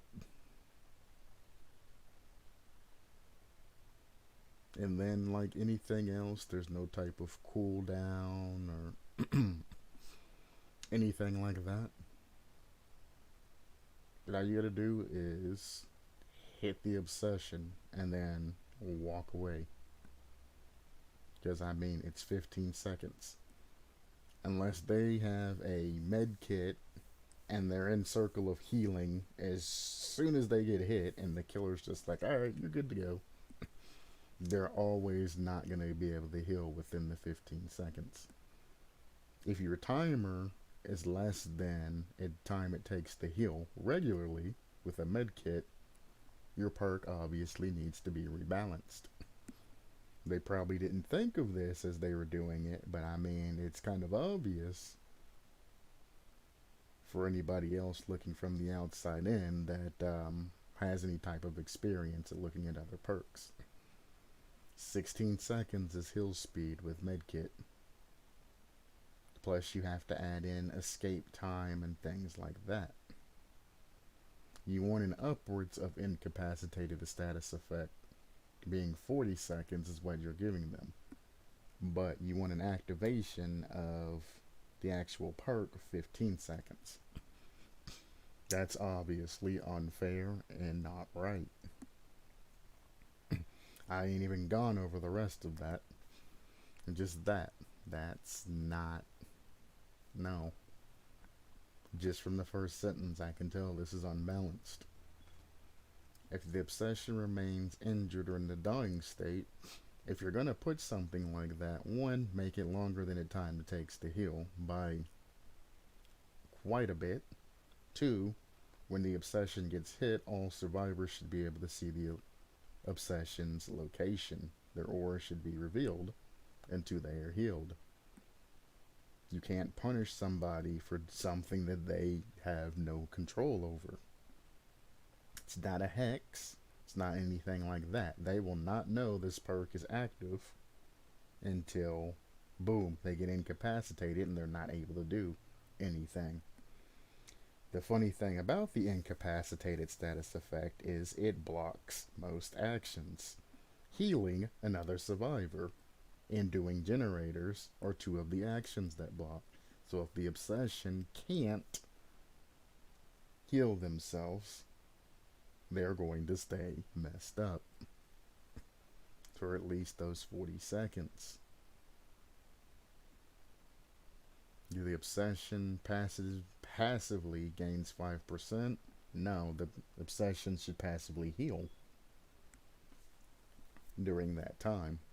When the incapacitated status effect comes, the obsession should get a free health state if you're going to run the perk like this.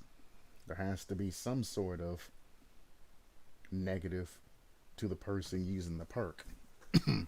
If you're going to stop the game for 40 seconds, then heal the obsession.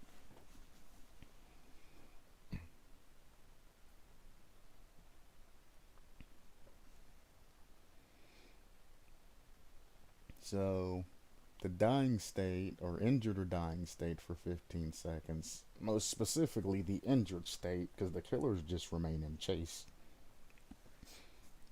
Normally, everybody gets incapacitated, everybody's pissed, and there's no cooldown on this.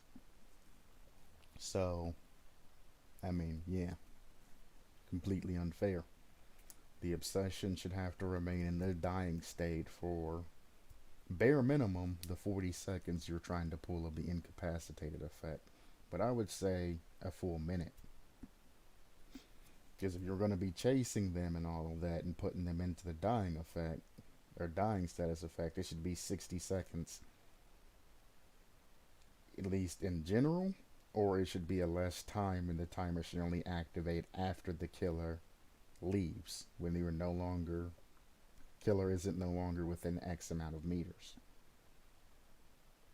To balance it either way. In 60 seconds, generally the section would either be hooked or will be down and left alone by killer. That's why I say in upwards of 60 seconds. It gives them time to do whatever they need to do. And if the killer elects to camp this survivor for 60 seconds, they're losing 60 seconds on potentially 3 other gens.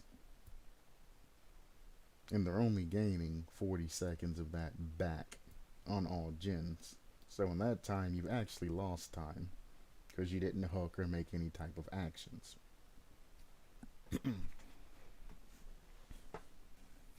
So that's why, or that's what makes the balancing thing more effective.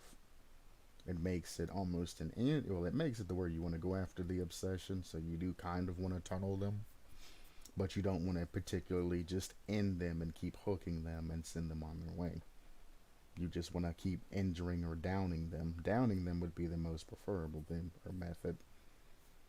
And keep proccing this ability, which I mean, as I stated, has no cooldown.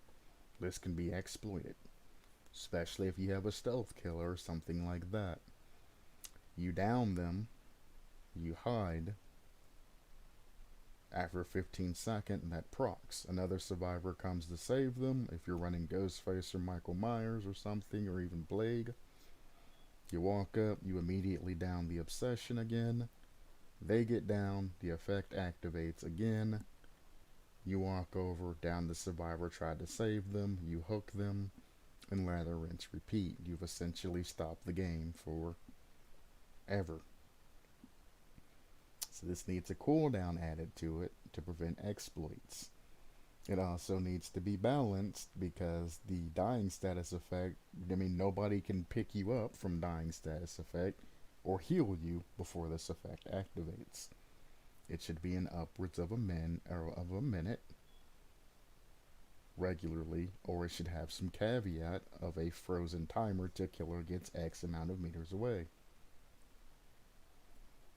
The obsession, getting passive healing or passive speed or anything like that doesn't necessarily matter. The obsession should just heal up because you're giving the incapacitated status effect. Nobody can heal the obsession. If they don't have healing, there's no way for them to get out of that. So just heal the obsession after everything happens. Plus, you're going to want the obsession to heal anyway. They either be able to get back up to an injured state or get up to a healthy state or something like that, because you're going to want to activate the perk again.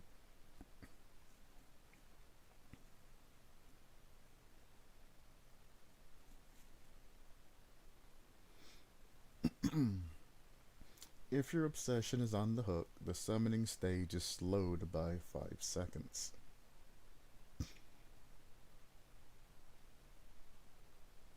Summoning stage, I'm assuming the struggle stage is what you're talking about. I don't know why adding 5 seconds is really relevant, but okay.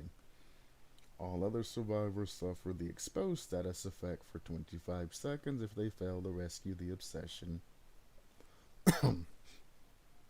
and 20 seconds during the struggle phase. Windows and palettes are blocked by the entity for 30 seconds if the obsession is sacrificed. So now, if the obsession is injured or dying, they can't work on gens or heal. If the obsession is on the hook, now they're going to get exposed for 25 seconds. If they fail to rescue the obsession in 20 seconds, you can't even make it to the hook in 20 seconds, son.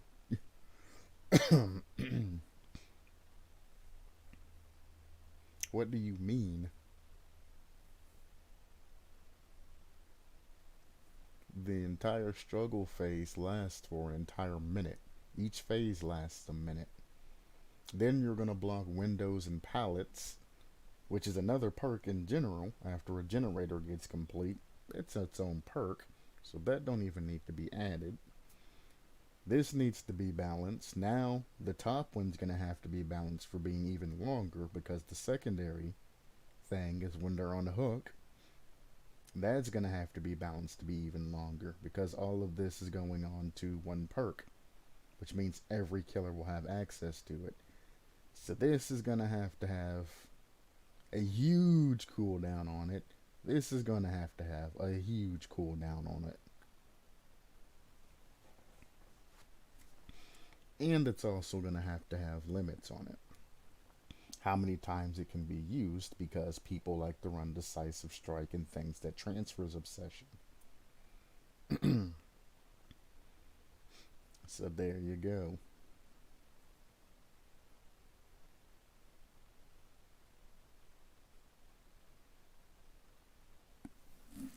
The exposed status effect for 25 seconds, what you're essentially going to do is after the 20 seconds of being on the struggle phase, everybody's going to get the exposed status effect. So nobody's going to approach. So you essentially get 45 seconds, which then leaves everybody 15 seconds to, in total, to save the obsession. You have 15 seconds. Or they're dead. So you're going to have to increase the amount of time that they have to save the obsession. But since this activates during the struggle phase, it's going to have to be... Actually, since it's doing the struggle phase, just make it if they die, everybody else. If they die on hook, everybody gets exposed for 25 seconds. Why even make this complicated? The slowing and all of that by 5 seconds, I don't even know why you even bothered to incorporate that. But, you know, if obsession remains injured, go with what I said originally, some sort of balance that actually makes sense, that's higher. Then if obsession dies on hook, then expose the entire lobby for whatever amount of time.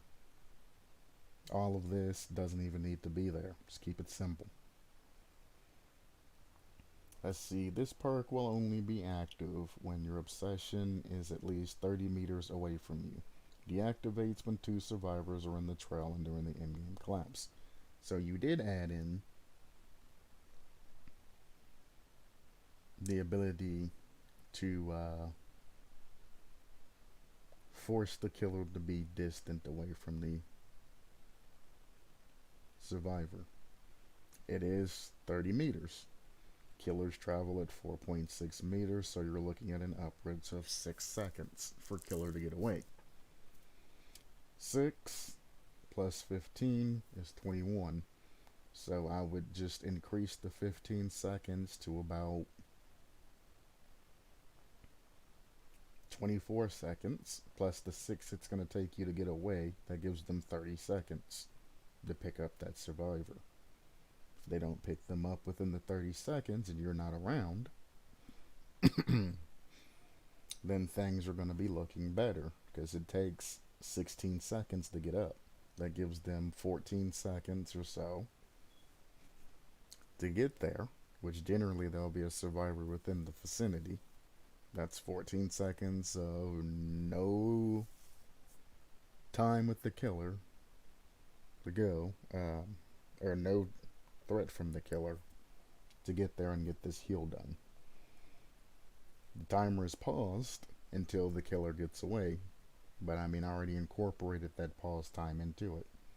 So if the killer does elect to stick around or something like that, or kick gens or something, they have extended time.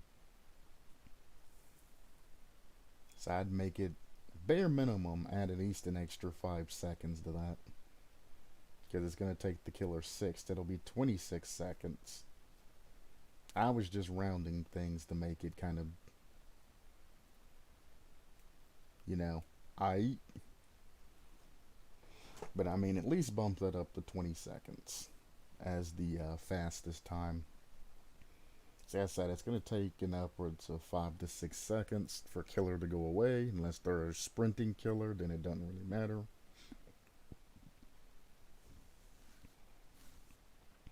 And then you can go off that.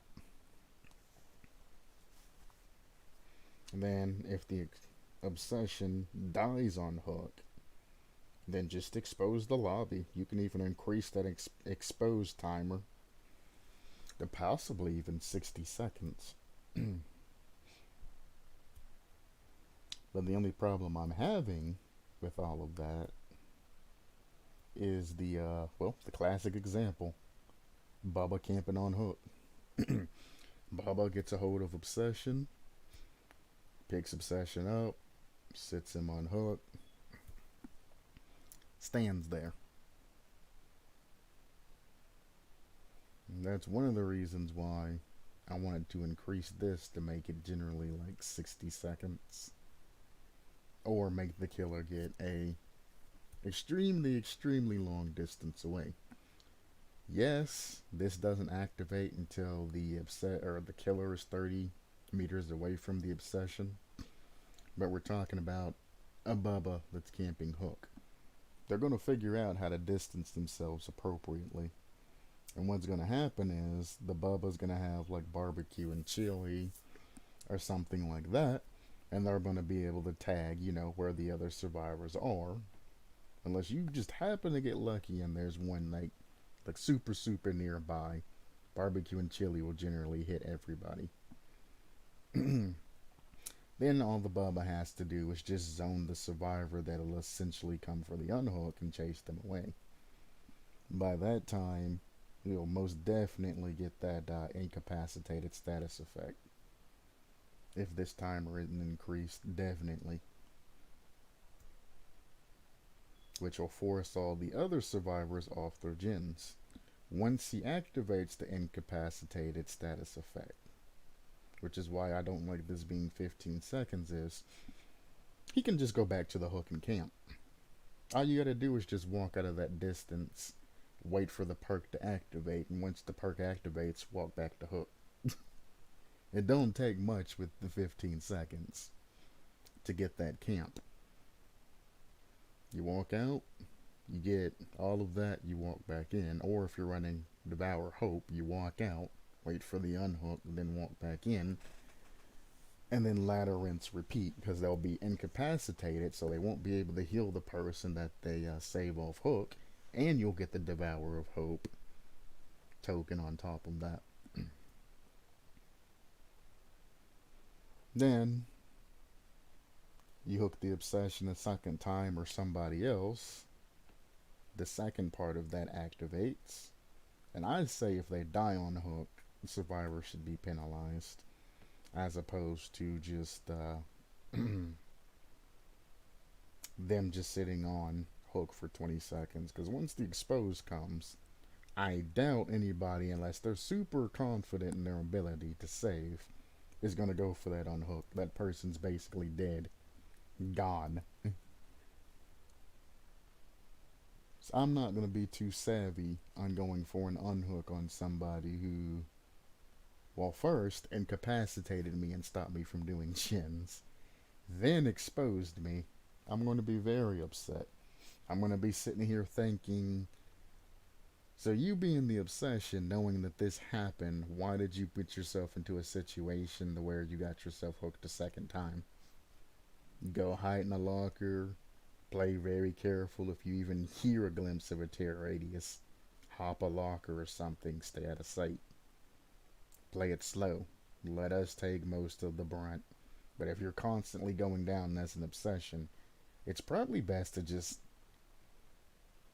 take all of those negative effects, have everybody just split up, do gens or hide or do whatever, then reset.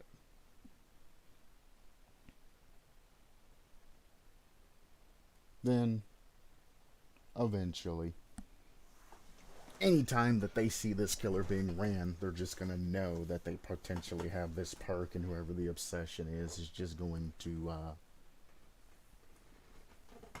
hide. Locker, jump, all of that. and it's just gonna become meta on how to counter that perk. They'll find a way. They will find a way.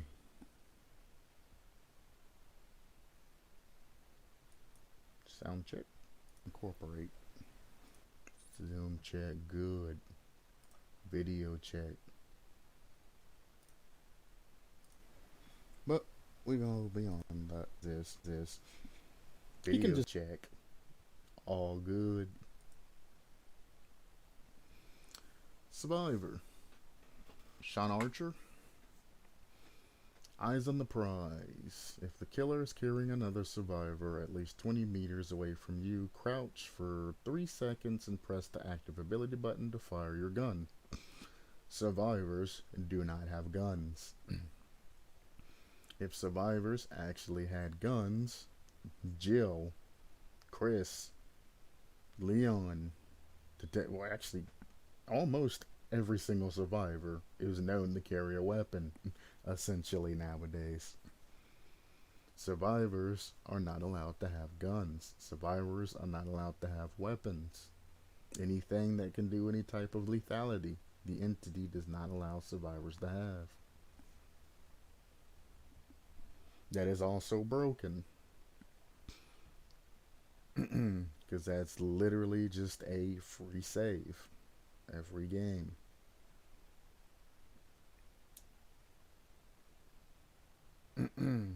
Then you also added in the fact that the bullet can hit a survivor and put them into the dying state. Do you know how many people are going to get trolled by that? There's going to be a lot of trolling, where people are just going to run near killer in between a survivor and then shoot them. Especially if they have a challenge for unhooks and the other survivors running over and trying to do all kinds of craziness. They're just going to shoot that survivor. You definitely shouldn't get 120% bonus blood points because it's a free getaway. You only have one bullet, but it's ridiculously overpowered. The flashbang is hard to get, but you can get multiple of them. It's very hard to actually stun the killer and get a drop with a flashbang. It takes skill. With a gun like this that just fires automatically and makes your killer drop survivor, it's not good. And for anybody thinking, oh, well, it's not, well, imagine 4 people, flashlights, guns, just a survive with friends party. Anytime that you knock somebody down, you're going to get flashlight, and if they can't flashlight you, they're just going to pop you in the butt and make you drop the survivor anyway. That's hellacious. You don't want to be there. You don't want to do this. Trust me. You don't want to incorporate this into the game. People who make perks like this either haven't played the game for long or haven't been in a situation to where you have a survivor team trying to bully you.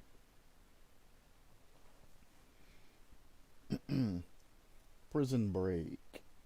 After you safely unhook a survivor, jailbreak activates. Bro, how do you go from prison break to jailbreak in all of one sentence? How do you forget the name of your perk? If you're grabbed by the killer while in a healthy state, your time to wiggle free is decreased by 5%.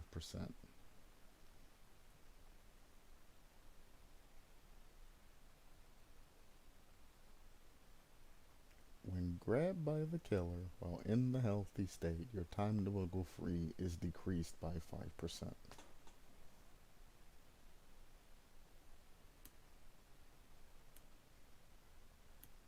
So it's a positive effect, but it has a very weird just activation.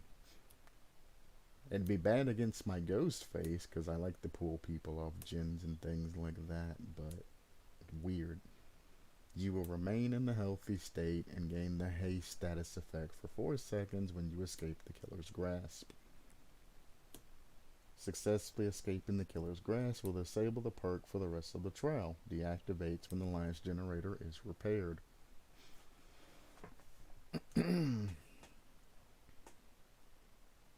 My only question is why?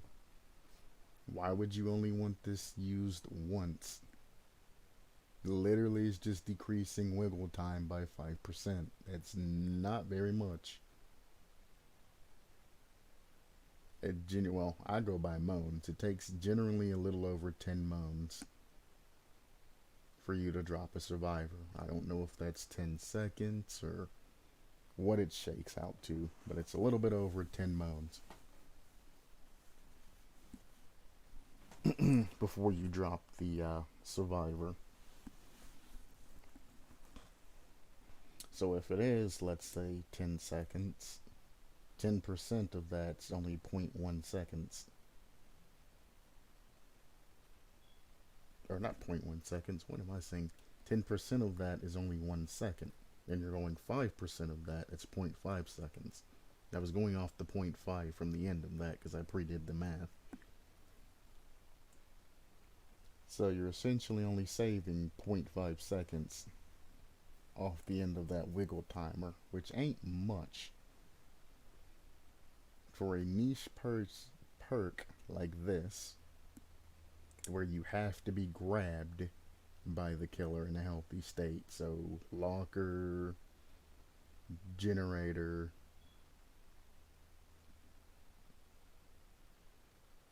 anything other than that, the game's glitchy and broken. So, I mean, you can or cannot get a grab. I mean, you can technically grab somebody unhooking, but the game feels the need to just straight up slap instead of grab. And I mean, when I go for grabs off of hooks and things like that, I literally let go of all things on my controller, and then I tap the button very lightly, and they still slaps. And it just doesn't ever give me the goddamn grab when I go for grabs. Sometimes on generators, I go for grabs. I do the same thing, and it's just like, nah, bro. You used the basic attack. You didn't grab. And I'm just like, come on, man. Like, come on. But no, disabling that for the rest of the trial is just stupid. I don't know why you would ever run this perk if it's only in one use. It needs to be multiple. The haste is kind of whatever. You don't mention how much haste you get. So, I mean, just make it less than sprint burst, because the killer already gets stunned. So make it less than sprint burst, and you'll, for the most part, be alright there. Deactivates when last gen is repaired. It's very good to keep that in, so they can't just essentially get grabbed, break free with decisive, and then just sprint out. Very niche. I don't know why they would limit themselves on something like that. So, I mean, technically, with Dead Hard, I can avoid an entire hit, which is essentially the same thing. You get a very small haste effect when you do the dash. You maintain, well, you maintain a healthy state, but you maintain a hit state, and you don't have to worry about the wiggle timer and all of that. Reconciliation.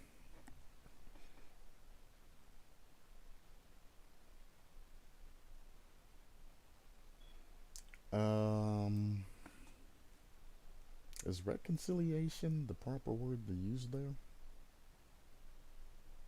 Because reconciliation, or the reconcile, means to, let's say two parties have a disagreement. You're going to reconcile the situation or bring them back to a neutral stance or stop the arguing.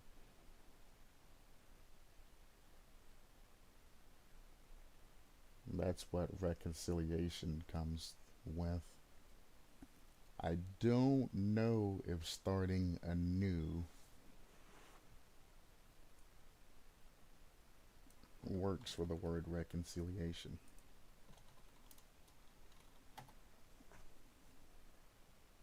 Yeah, the restoration of friendly relations, which is what I said, or the action of making one view or belief compatible with another. Yeah, reconciliation is not the correct word to use there. But I guess I understand what you're trying to say. All palettes are revealed to you for 15 seconds at the start of the trial. Useless, but thanks, I guess. For each survivor you heal from the dying state, you'll be able to repair a pallet that the killer has destroyed. It will take you 10 seconds to repair a destroyed pallet. During this process, you and the killer will see each other's auras.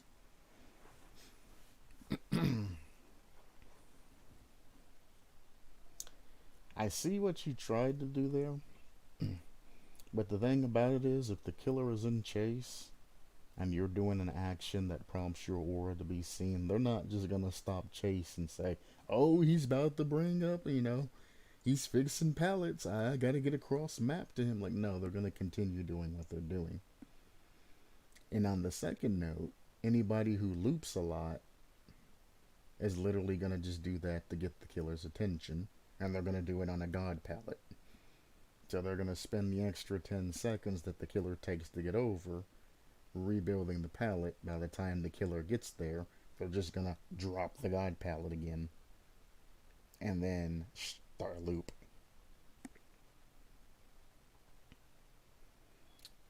There's no limits, no cooldown, no nothing on that. It's just for each survivor you heal from dying state.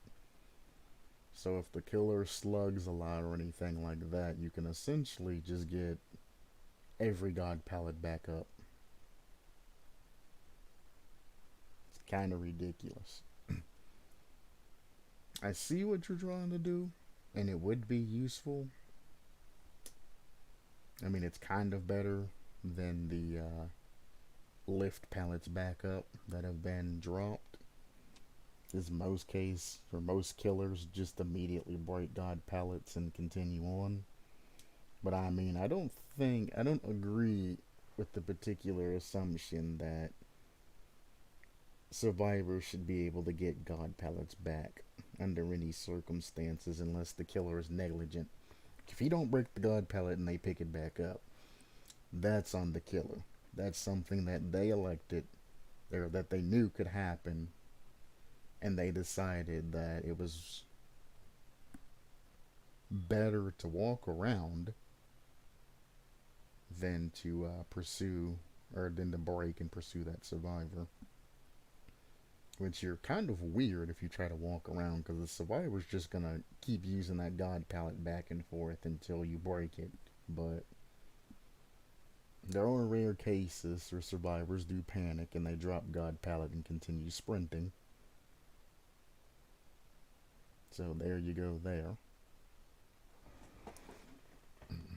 But I mean, if somebody comes and lifts god pallet back up, I mean, that's on the killer for being negligent on it and not picking or not kicking it. This particular perk, not only is it similar to that perk, it just gives you the ability to save all god pallets. Somebody drop kill shack, don't matter. I'll just redo that pallet. If killer comes, I'll just run kill shack, waste a lot of their time, and then redrop god pallet again. I can't agree with this particular perk, unfortunately. I don't see it. And yes, it has a decent limit by, each survivor you heal from dying state. So they have to be left in a dying state. However,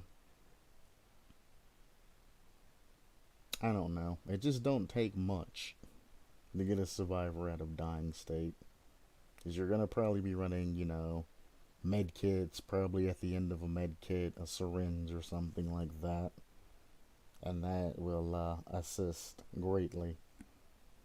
And if you wanted to do an all pallet build, you can make it to where you can pick up drop pallets, make new pallets that are broken, have a med kit, and just everything that's centered around pallets and pallet speed, like lie, things like that. And create a very, very memey truly build.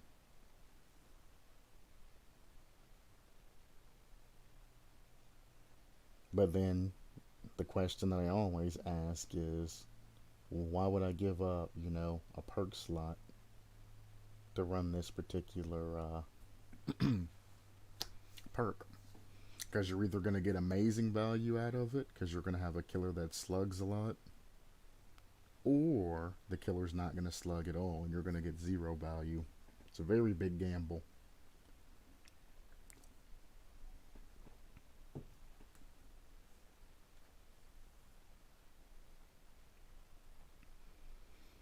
Um,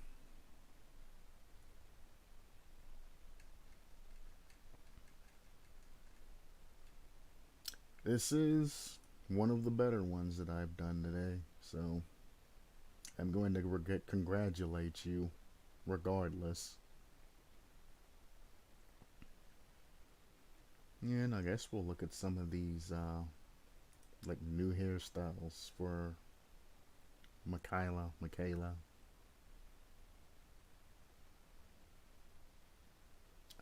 This looks like her default hairstyle, right? Something like that.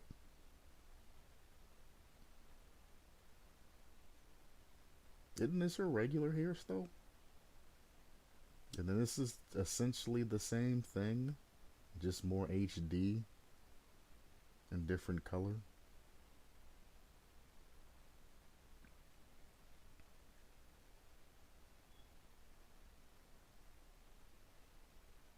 Yeah, this just seems more HD. It's got the swirls that kind of swirl down, and this has like a very mini swirl. It's just not connected here. It's got very like small swirls going around each side. And this is, yeah, facial feature wise, you have regular. Hey, I can't get them both. Regular versus just more HD.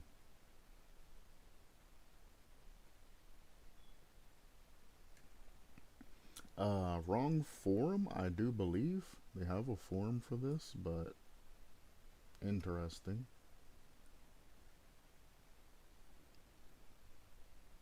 I don't know much about hairstyles and things like that.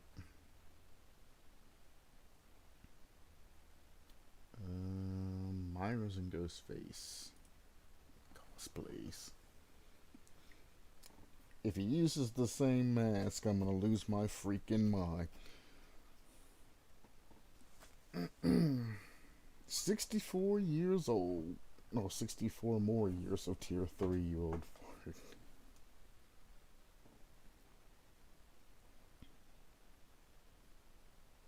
I mean,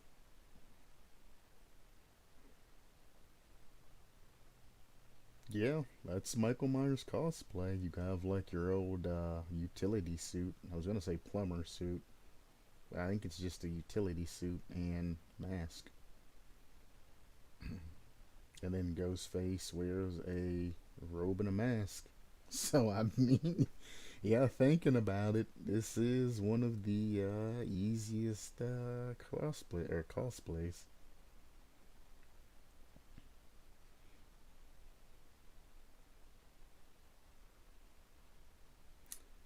Now this is funny. I could see this scene actually happening. Ghostface walking up, handing Michael Myers a cupcake, him just staring at it, and then Ghostface posing for a picture with a little blower. I could see this actually happening. That's hilarious. And then goes to grab him by his throat, and essentially.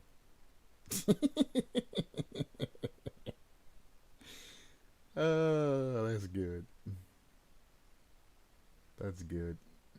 I'll give you the upvote. That's good.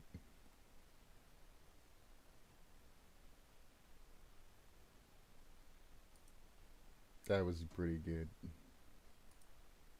I'll give you an upvote too. Now that's the kind of humor that I like. I could see that happening in my mind.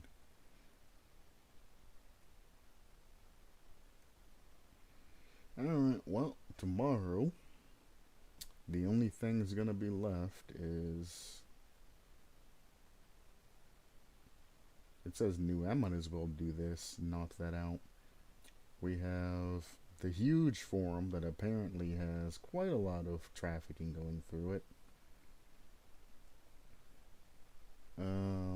Makings of a True Monster, Dust of Vain, Queen of Nightmares, and then Autumn Chill versus anything else that's been submitted. Now I'm just gonna scroll here if you want to know who created what concept I went over today. There's names, things like that. Everything was extremely weird. And I don't know how I feel about everything. There's one that was alright, one that was pretty good. The rest were all just confusing to me. Let's see. If Leon, Bill, and Jill had weapons, then I'm afraid that most of the killers would run away from the survivors. Yeah, pretty much. If Chris had the ability to take his steroids and got ripped again, he could put up a good fight too. I was inspired by how many people are doing full chapters, so I'm clearly started doing my own, or currently started doing my own. Yeah, a lot of people are trying to implement full chapters and make like this entire fleshed out killer idea. It does look better, but when you gotta change something, it sucks. You gotta go through an entire list of things to shake things out. Perks are getting harder to create. Well, yeah, good, good perks are very, very hard to make. Then when you make a good perk, balancing it is even harder because you can never get a true balance until it's tested, public test beta, or in a private lobby or something like that, unfortunately. I've noticed that when most people make perks, they generally just take what they don't like about the game and then they try to make a perk around it. Or they take perks that they don't generally, or they perks that they want to use and they just combine them all together and try to create some sort of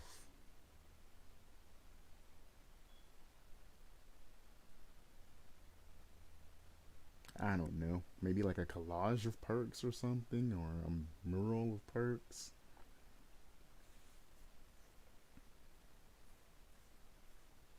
There you go. Suggestion forum and creation are also. Yes, there are artworks and things like that in creation. It is tagged for that. But there is a. I think there's another forum specifically for things like that. I mean, they're not going to move it because it's fine being in creation because it is a creation. But if they wanted to get more viewership and things like that, there's a better forum for that. Halloween's not popular in your country? Interesting.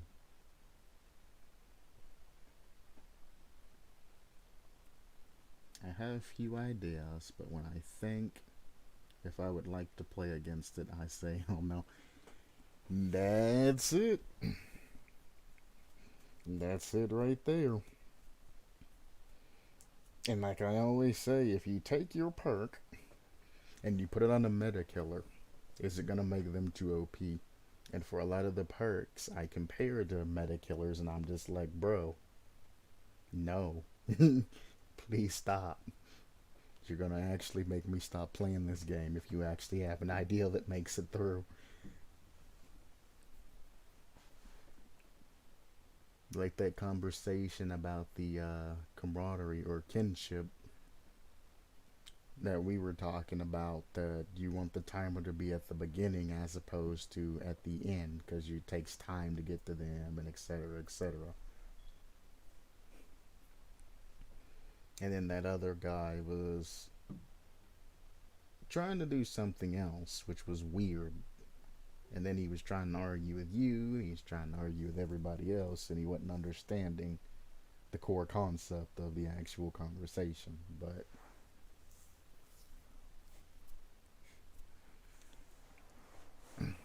I don't know, just some of these perks that people try to incorporate sometimes are actually amazing, and sometimes they're just, you can tell they're salty for something that keeps happening to them. And they're like, well, I'm just going to make a perk and do something about it. You know, I got face camp because I did a decent job. So now I want a perk that allows me to get off hook and punch killer in face and stun them so I can escape. Like, it's a lot of malice perks. Let's see. You are so strong that you can pick up pallets around the map on your shoulder and carry them around to place them in any place of already broken, breakable walls or loops where the original pallet is gone. If a killer hits you while you are carrying a pallet, you get crushed under the pallet and die.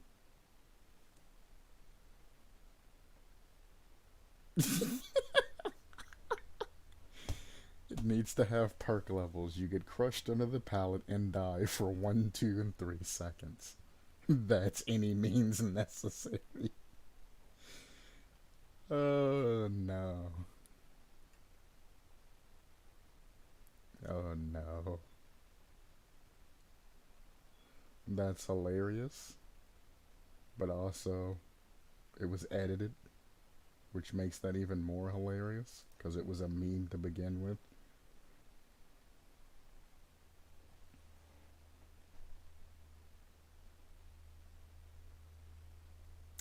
16 new. Dare I? Nah. I can probably get all of this in one session for killer ideas. There's also that other form that I don't think has been updated for a while for perk ideas. So now there's yours. There was another one where people were saying, post your random perks here. Unless you made that one too, I have no idea. So yeah, pretty much cleaned up. Autumn chill concept, nightmares, dust of vein, general killer ideas, and the makings of a true monster. Plus, oh no, they reopened this form for create or design your own perk. Oh no. Oh, look who's the last person to comment. I can't believe they actually re-added it or reopened up this community challenge. Oh no. Oh no. What have you done to me? Oh no, behavior. No. I'm gonna. Oh god, I'm so behind now. There's 26 pages, bro. Oh no. Oh. Now I'm debating on whether I just want to make a criteria, because that's what I want. That's what I should do. I should go back, look at all of my. Well, I guess I don't need to look at my previous videos, but I should create a list of things to look for while creating perks, etc., etc.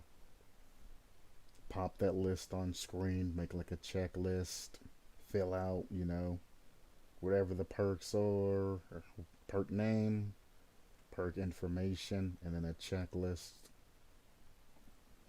Does this perk does this? Is this perk that? Is that perk this or that or there or another?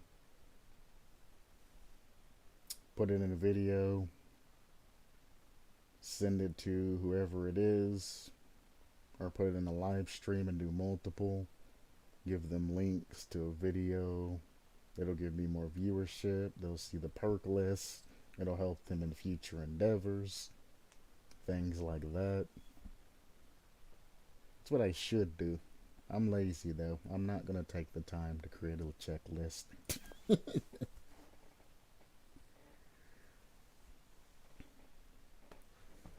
Oh boy. I was waiting for a custom meme perk that would allow you to hook the killer. That would be hilarious. I mean, like, imagine hooking Pig. They also pinned add-on ideas. Oh no!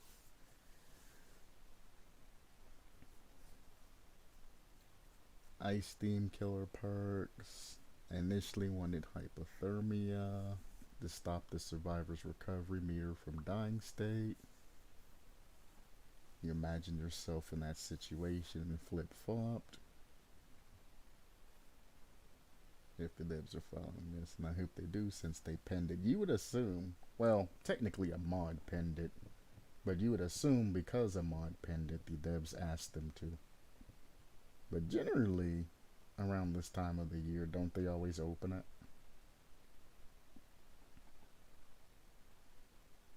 Then I decided to add there my most balanced perk so far, and after watching your videos, it was oil extraction. They also pin add-ons ideas, so I think they're eager to add something new. I mean, yeah. Thing about it is, if the devs do add things new or add new things, that's free content essentially that they're getting. Nobody's asking for payment or anything like that. They just want their perks to be seen. So I mean, devs go through, look up good perks, add them to the game essentially. Bada bing, bada boom. It's a win-win situation for everybody. I think I'm gonna lose my mind trying to go through doing all of this though. Because the forum, well, I'll probably skip down probably to like 10, because I know 26 way back in the day. Since this is just a reopened post, it's gonna be back in like probably like 2016 when the game came out. Who knows? Hopefully no time recent. I probably won't do anything that happened before January of this year, so I'll probably be able to skip at least a few pages. Actually, nah. I might skip all the way down, honestly, till recent. If it wasn't made since September, since past or post public test beta, there's really no meaning of me reviewing them because they've already been rejected. Also, if anybody else does watch the videos and they want to check them out themselves, it leaves them something to go over as opposed to me just going over everything from top to bottom.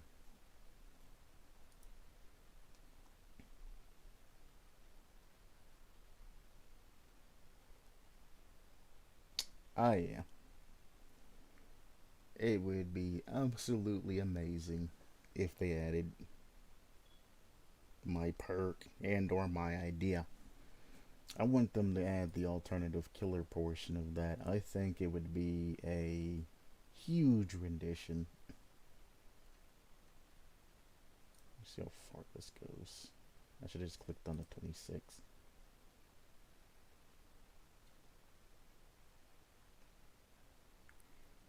Excuse me? That number just jumped. Or am I going crazy?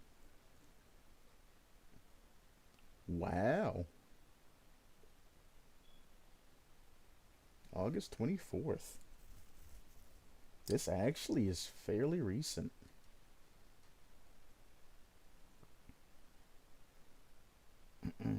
And they're actually looking pretty good back from August.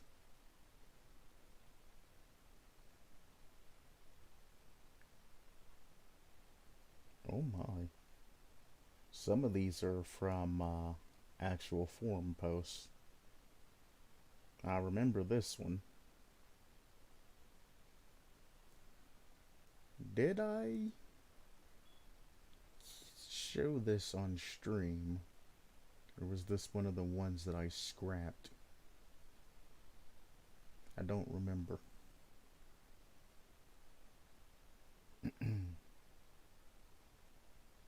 Oh no, dude. October 3rd. Boon totems. You're telling me that all of this is, for the most part, recent, and I'm gonna have to go through 26 pages of all of this. No.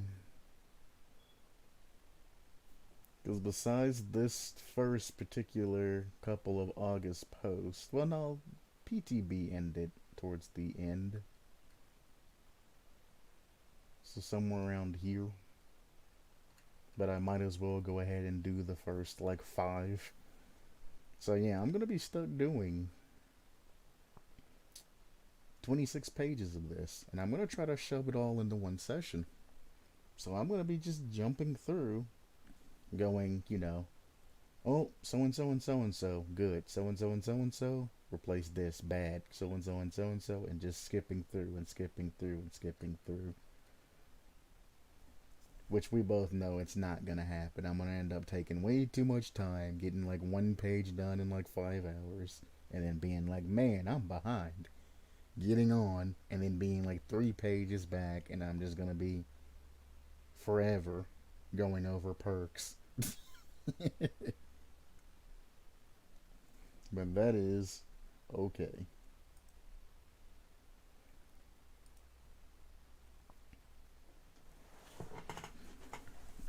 It's been about 2.5 hours. I think I'm going to do a Ghostface run because, well, it's been an all Dead by Daylight stream.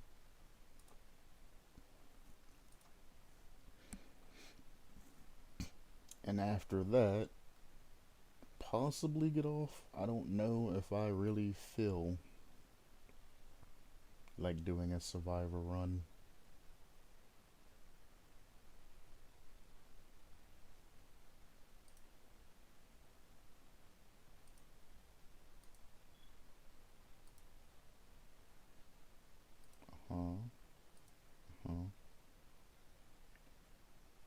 May.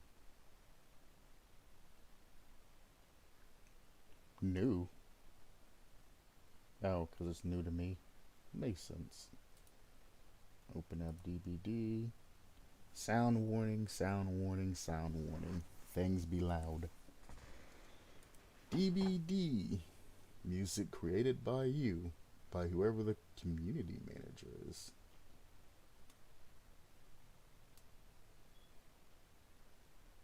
This is probably a way to get your perks noticed if you get a hold of the community manager, if there's still a community manager. YouTube videos, feedback welcome, collectible cards, Claudette Haas, cosplay, skinwalkers, fishermen, the arsonist, Golden Fing fan art, nice day in the park. Oh my.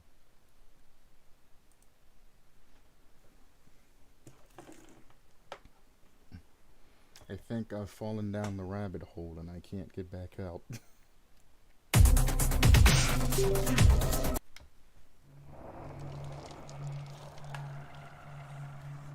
Help, I'm falling and I can't get up. Alright. I don't remember when the Shrine of Secrets gets updated. I also haven't checked to see if they've been putting out more codes for free blood points.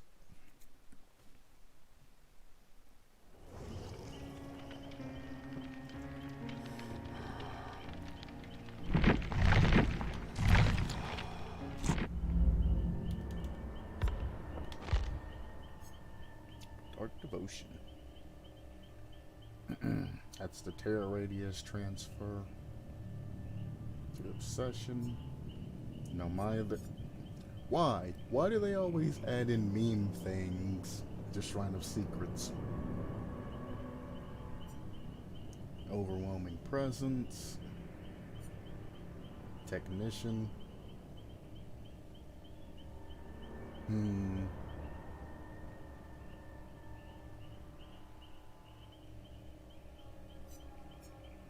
Well, this is unfortunate.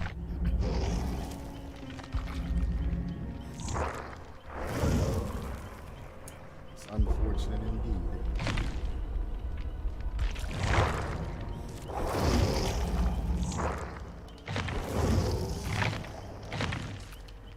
Please, work with me. Kill survivors. Is that a hatchet? That is hatchet.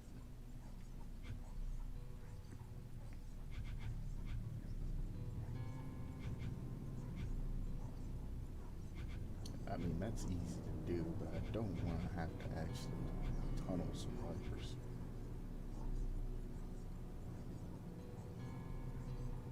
Could I do yellow glyphs as killer? I think you can. I can also just...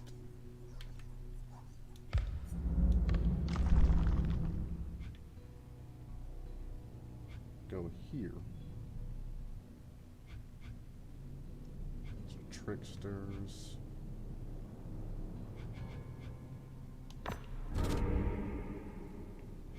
I'm going to be angry trying to catch that purple glyph. That's right, I was using Mad Grit. So I got rid of Thrill of the Hunt. Thrill of the Hunt. Totem spawns were just bad. So, bumped it.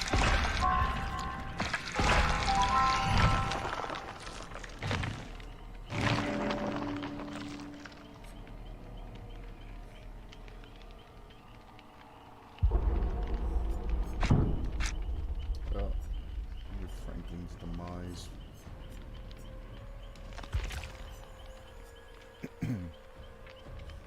Mad Grit with Starstruck. Could actually use agitation with that as well. That'd be an interesting build. Mad Grit's just kind of a placeholder. I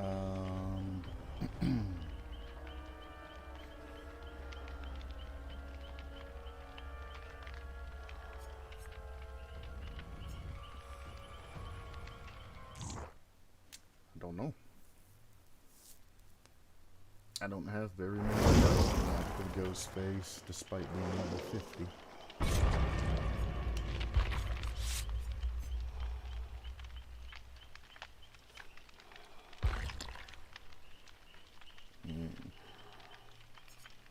I could probably run that and get somebody, to be honest with you. A lot of people like to go to the basement and open up that chest.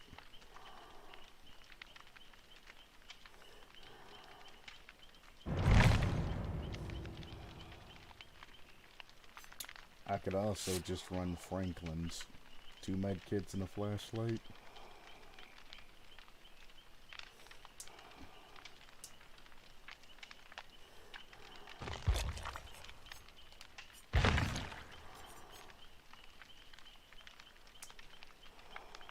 It's not maxed though.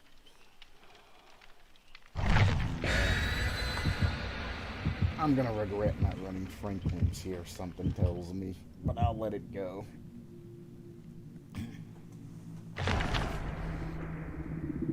I don't see any Michaelas or any type of prestige clothing or anything like that, so I'm gonna assume that there's not gonna be any circle of healing or any shenaniganeries.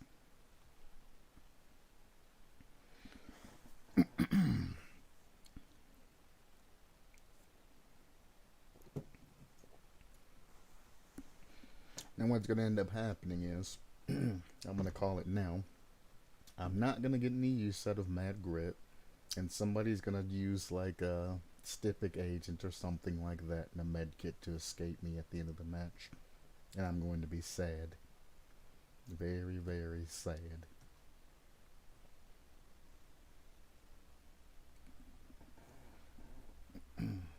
Last sound warning. Last sound warning.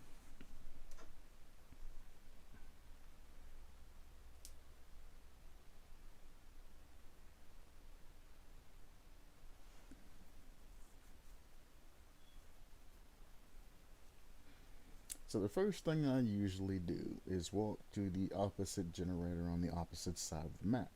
There is a guaranteed survivor spawn there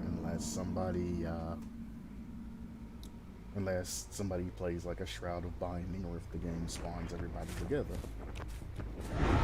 If you don't find anybody at the farthest generator, which would be either one of these two, that means they're at a medium distance generator and they all spawn together.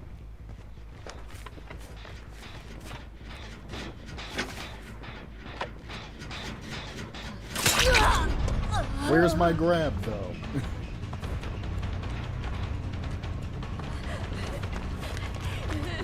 There's my purple glyph. Almost.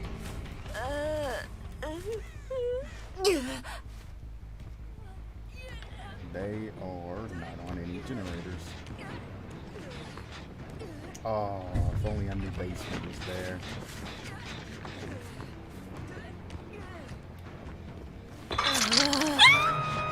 I'm actually going to keep my tear radius up, but I gotta see where basement is. I think it spawns right there. I'm going to try to use my tear radius as a turret until I can get this place opened up. Yeah.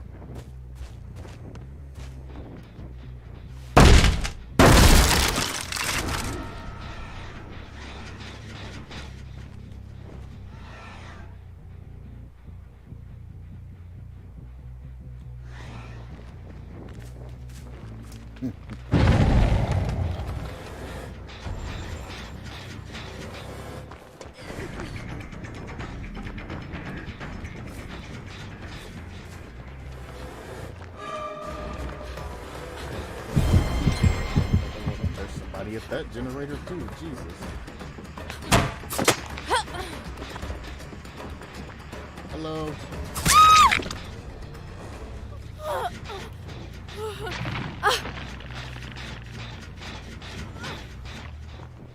That generator over there. There's also a person that way.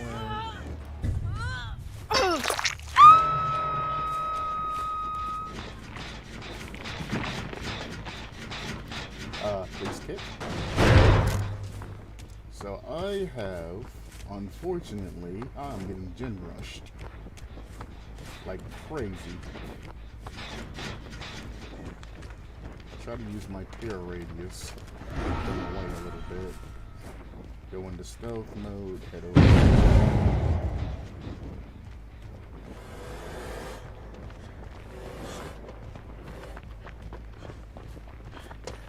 Ah.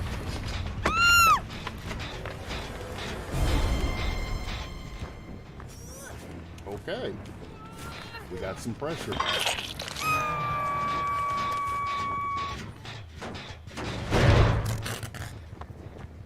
How do you not notice that somebody's chasing you?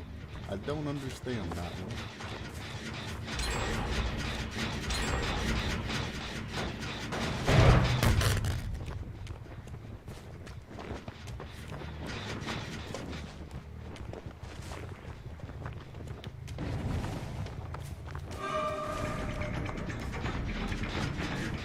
Oh, they just straight up ran. They dipped.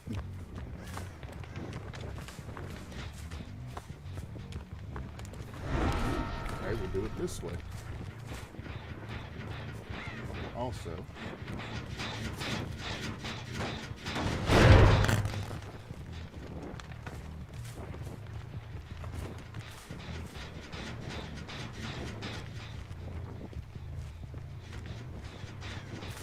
I've been bamboozled.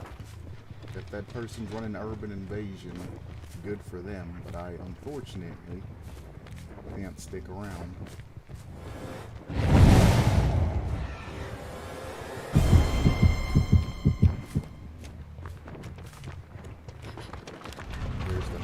Live.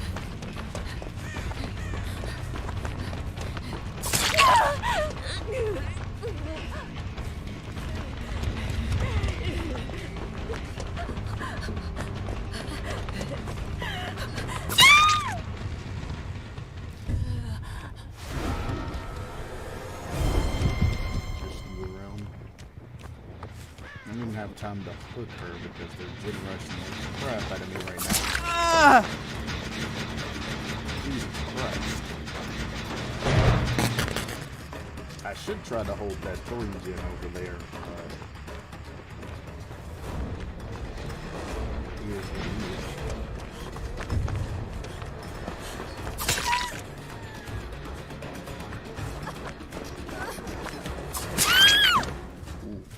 A lucky hit. Don't need Starstruck value. That's unfortunate.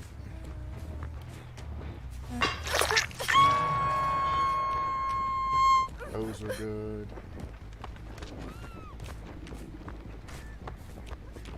Try to deter with my tear radius.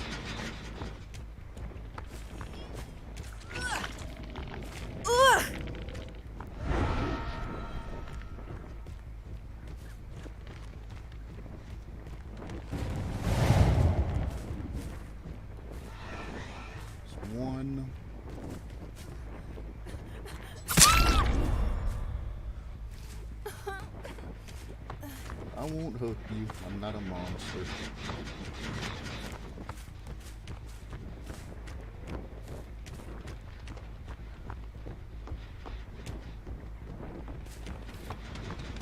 Kinda hoping I catch him running inside of Kill Shack. That's unfortunate.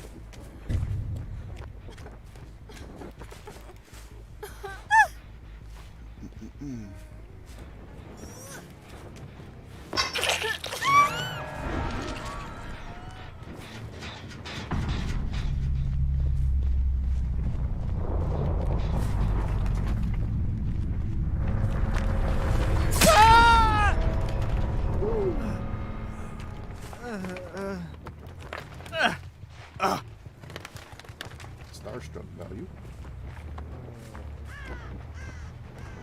Surprised I didn't get pallet slam there.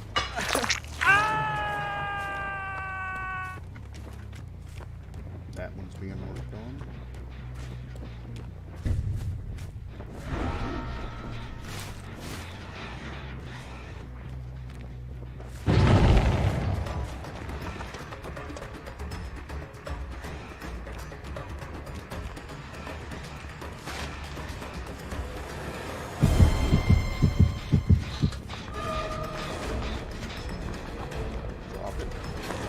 Dropped it.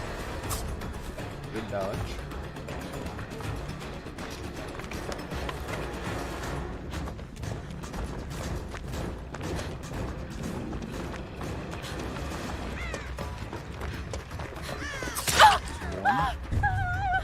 You're far enough out to where I really don't need to hook you after I down you. Will I? Probably. Do I need to?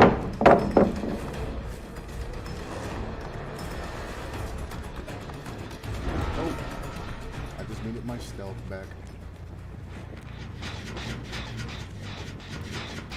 Nothing.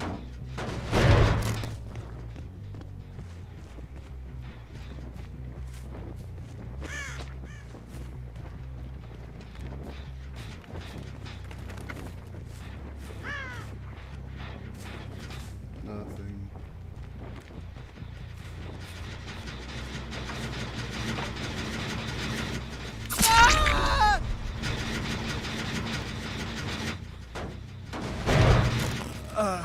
Starstruck? Come on, give me that value. Nope, that means the other one's probably over there. Yep.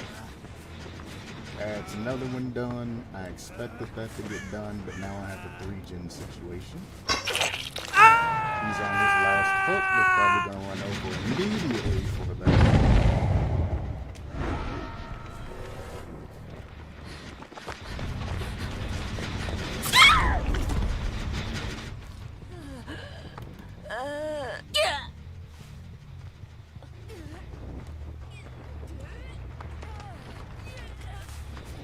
Dang.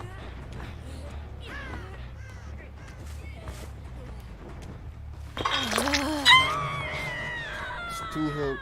One was working on the generator. I just need to see scratch marks, baby.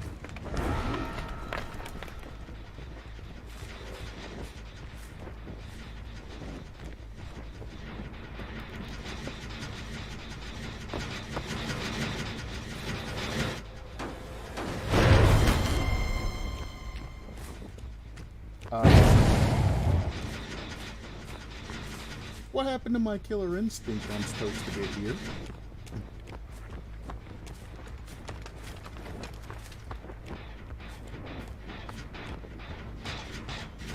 That one's hardly worked on. That one's almost done.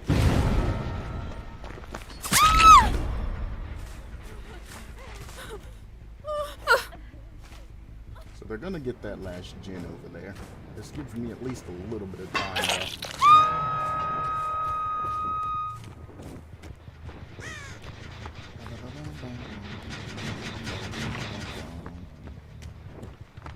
That wasn't 16 seconds. Excuse me, guys.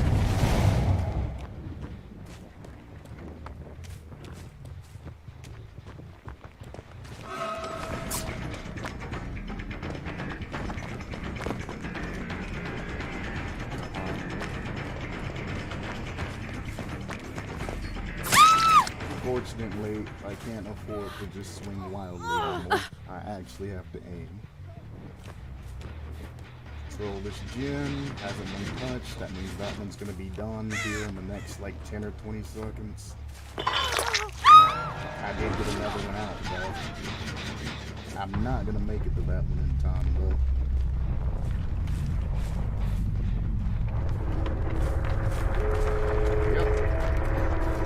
Did I call it? He's gonna drop it.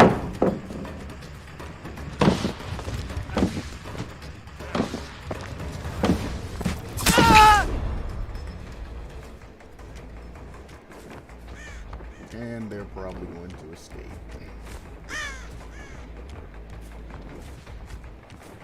Yep. Just a little bit too slow. Oh, they didn't open it? What?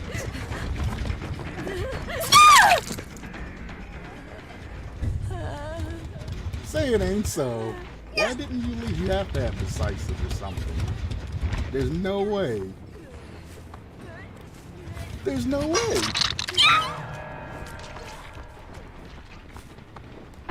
You know what?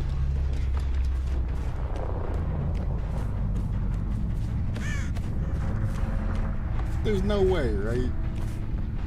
What?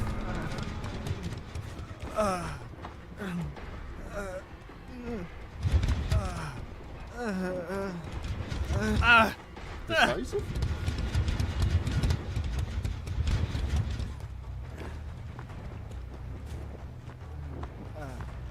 Don't give up hope, buddy.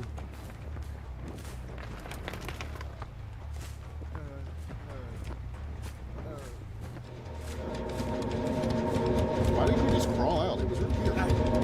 Crazy?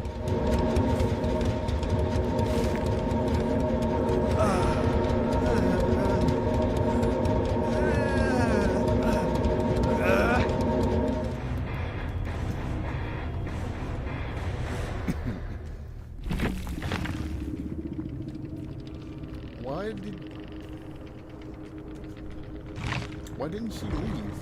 She had enough time to get out. It would have taken me a good 3 seconds to get to her, and she would have made it out, albeit barely.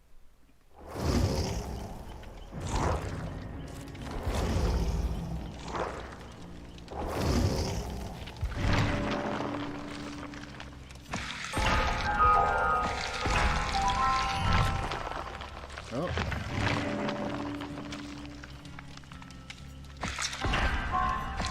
We take those. Oh, better change.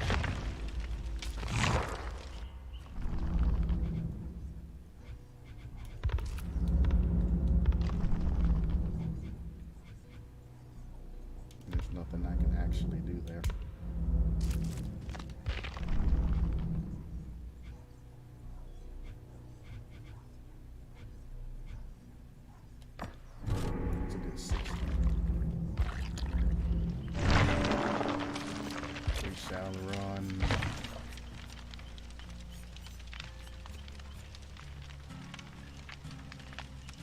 Eh.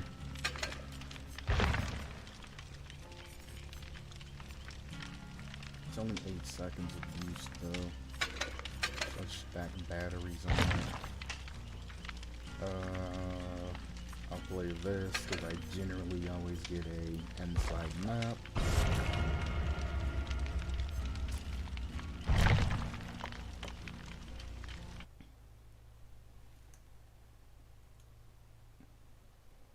I gotta make sure I'm actually still streaming.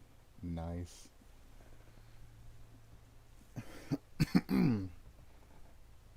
Oh yeah, you seen the death from above. Yeah, I was going to bat me and her because I was like, you know, I could get this speed boost if I jump off the top of that ledge and then land near her. I should be able to get her. Actually hilarious.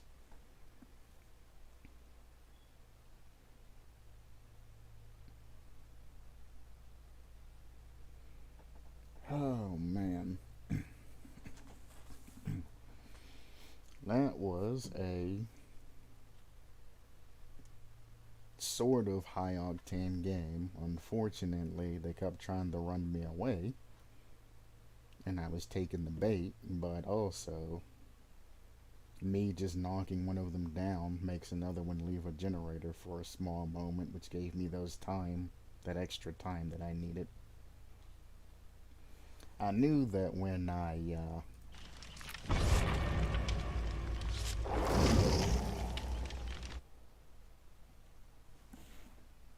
here. I knew that when I went after that one chick that was on the side there, that generator was gonna get popped. So I elected to go back and get the person who was higher prestige, which I'd assume be higher rank, and then leave her for last. She had all the means to escape, but for whatever reason, she 99'd the door and then didn't leave. She didn't look behind her or anything. I mean, was I even in stealth mode? Maybe I was in stealth mode and she just didn't check. Because, I mean, I guess I recently downed her buddy. So she was like, alright, well, they're probably going to get hooked and I'm probably going to escape. And then she turned and went back for the unhook. It's very altruistic instead of escaping, and that ended up being her demise. I get paranoid when I play this game. Even if I'm the killer's on the other side of the map, I am still looking around. Beginning of the match, I look for ghost faces and Michael Myers. Once I find out who the killer is, I mean, I'm just constantly on edge.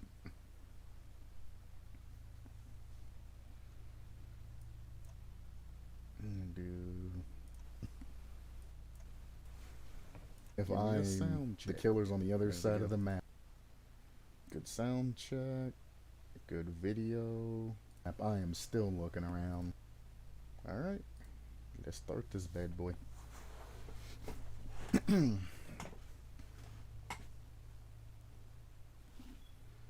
I had no reason getting a 4 kill there, which is kind of one of the reasons I let him escape, because she should have escaped. So I, in turn, because she was altruistic and went back for the save, I let him escape.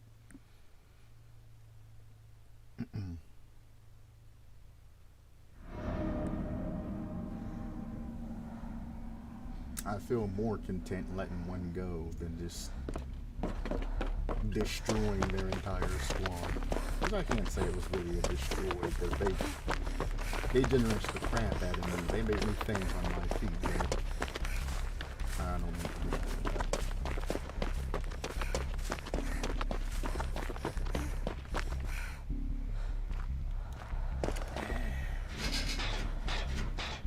Fearmonger. Fearmonger is... Fearmonger? Question mark?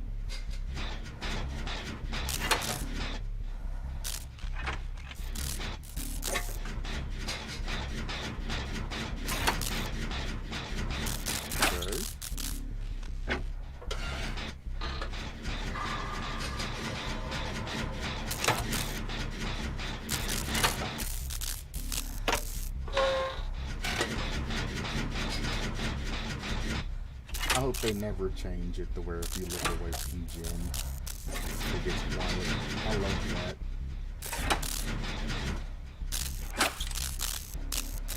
so good.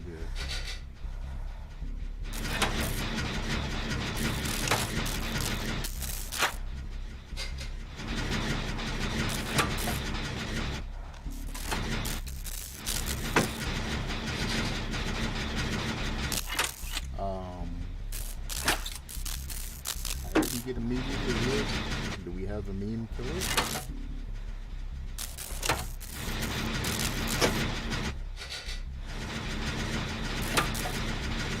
Well, meme or not, it's probably going to be my last game. It's a good wind down.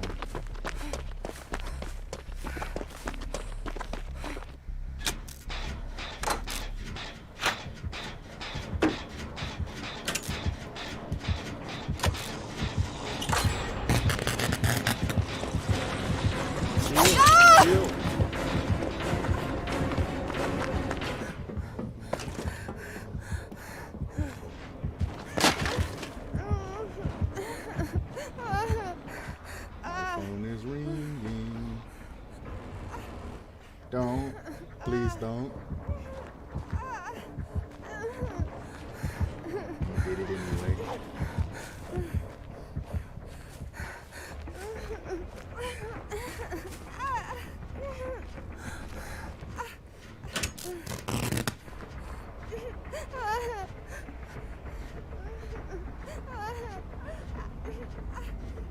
I'm just gonna leave.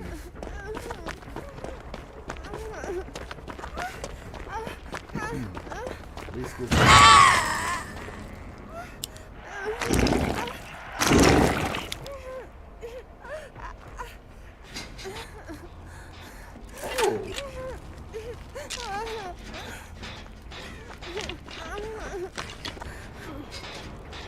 You better be prepared for a haunted ground. She knows I'm here. I have nothing to fear, but you do.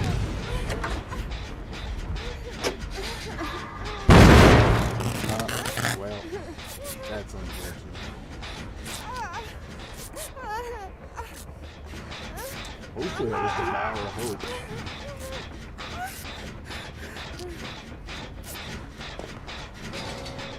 Oh, come on, dude.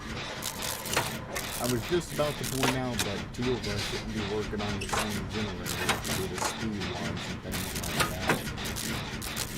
But this dude just DC. First down, by the way. I hope he gets a matchmaking ban at least 15 minutes. First down, DC.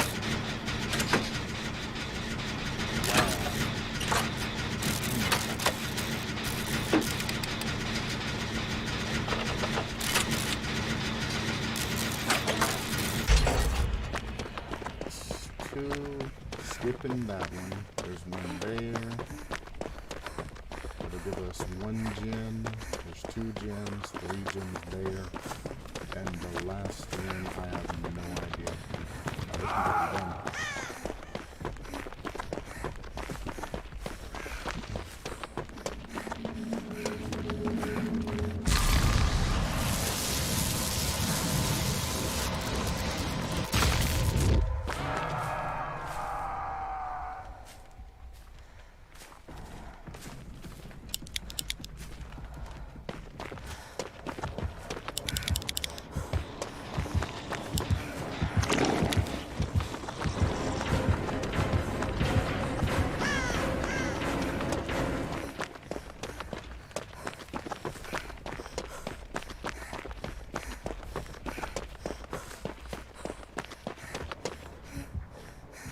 Somewhere around here, right?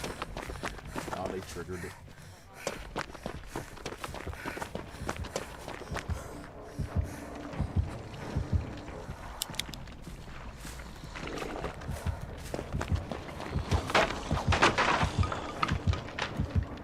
She really wants this David, huh?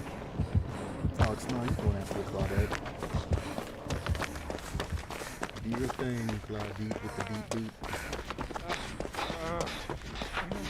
Would you like to... We're running. We're running.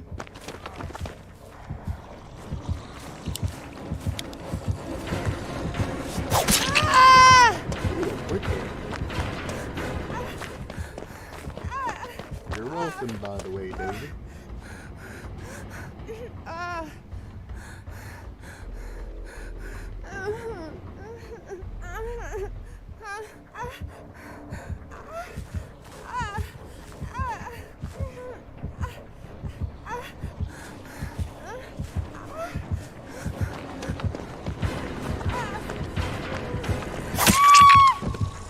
Well, I wanted the dead hard through, but that works.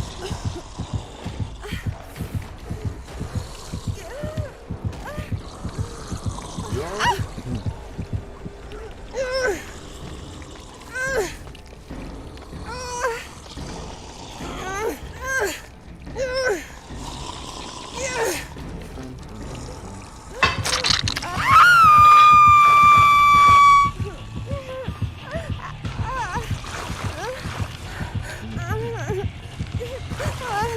You are wasting very, very precious time right now. You might be one man down, but I wish you hadn't took off running. Taken off running. Stop running.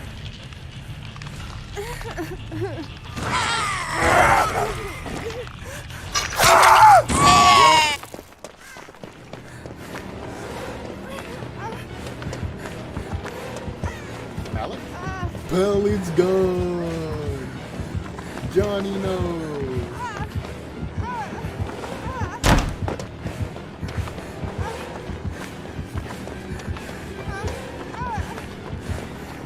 I'm gonna re-drop that actually.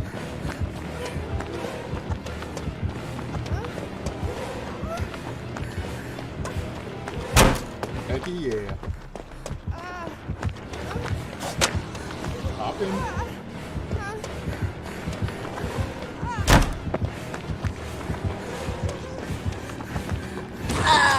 That's unfortunate.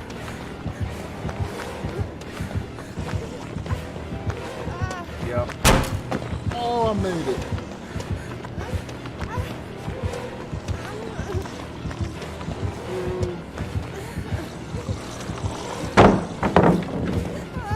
We're not breaking pallets. Well, I'm going to go back and use that other one, right?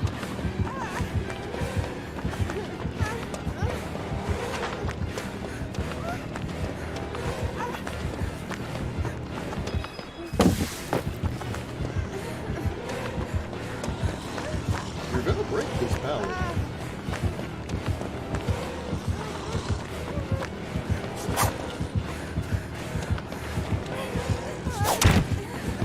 You're gonna break this pallet. Nice. I broke Chase, so this window should be available again.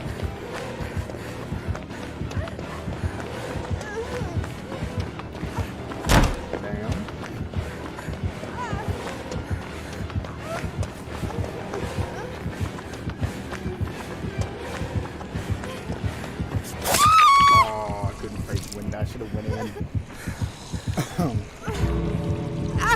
Are they really just gonna leave me? Oh my goodness. Not looking back.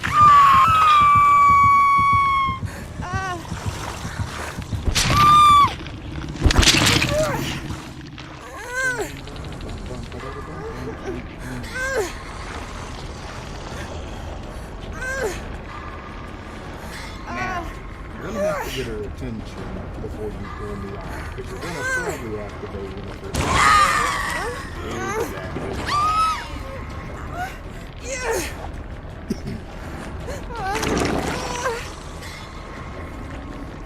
Hey, baby.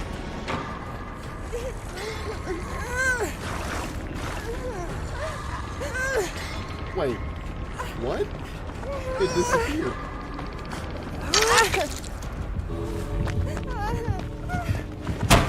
Oh, come on, bro. I was home free too, because I was going to go from there to there, then turn. Ah, it was all planned. Give me the power struggle, please. Pallet one. No.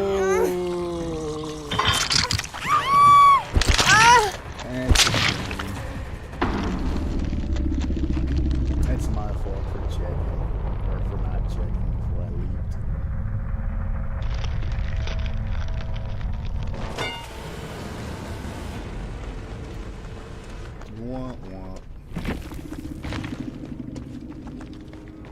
I did get that 60k points though. You take those. Likewise, hip hop. So it's all positive. She got smart enough not to follow me through the house and actually go around. I should have faked the window jump. And I would have been absolutely positively fine on that house.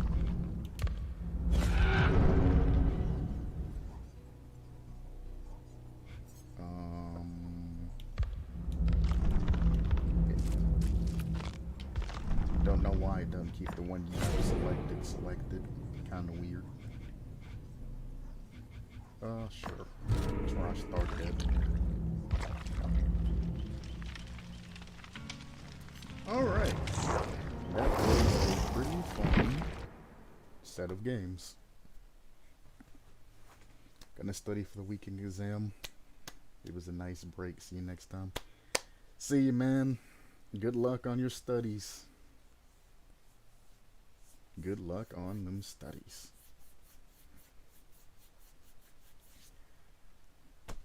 Thanks for stopping by, and anybody else that watches this. And as always, supplement your lifestyle. I'll see you guys hopefully tomorrow.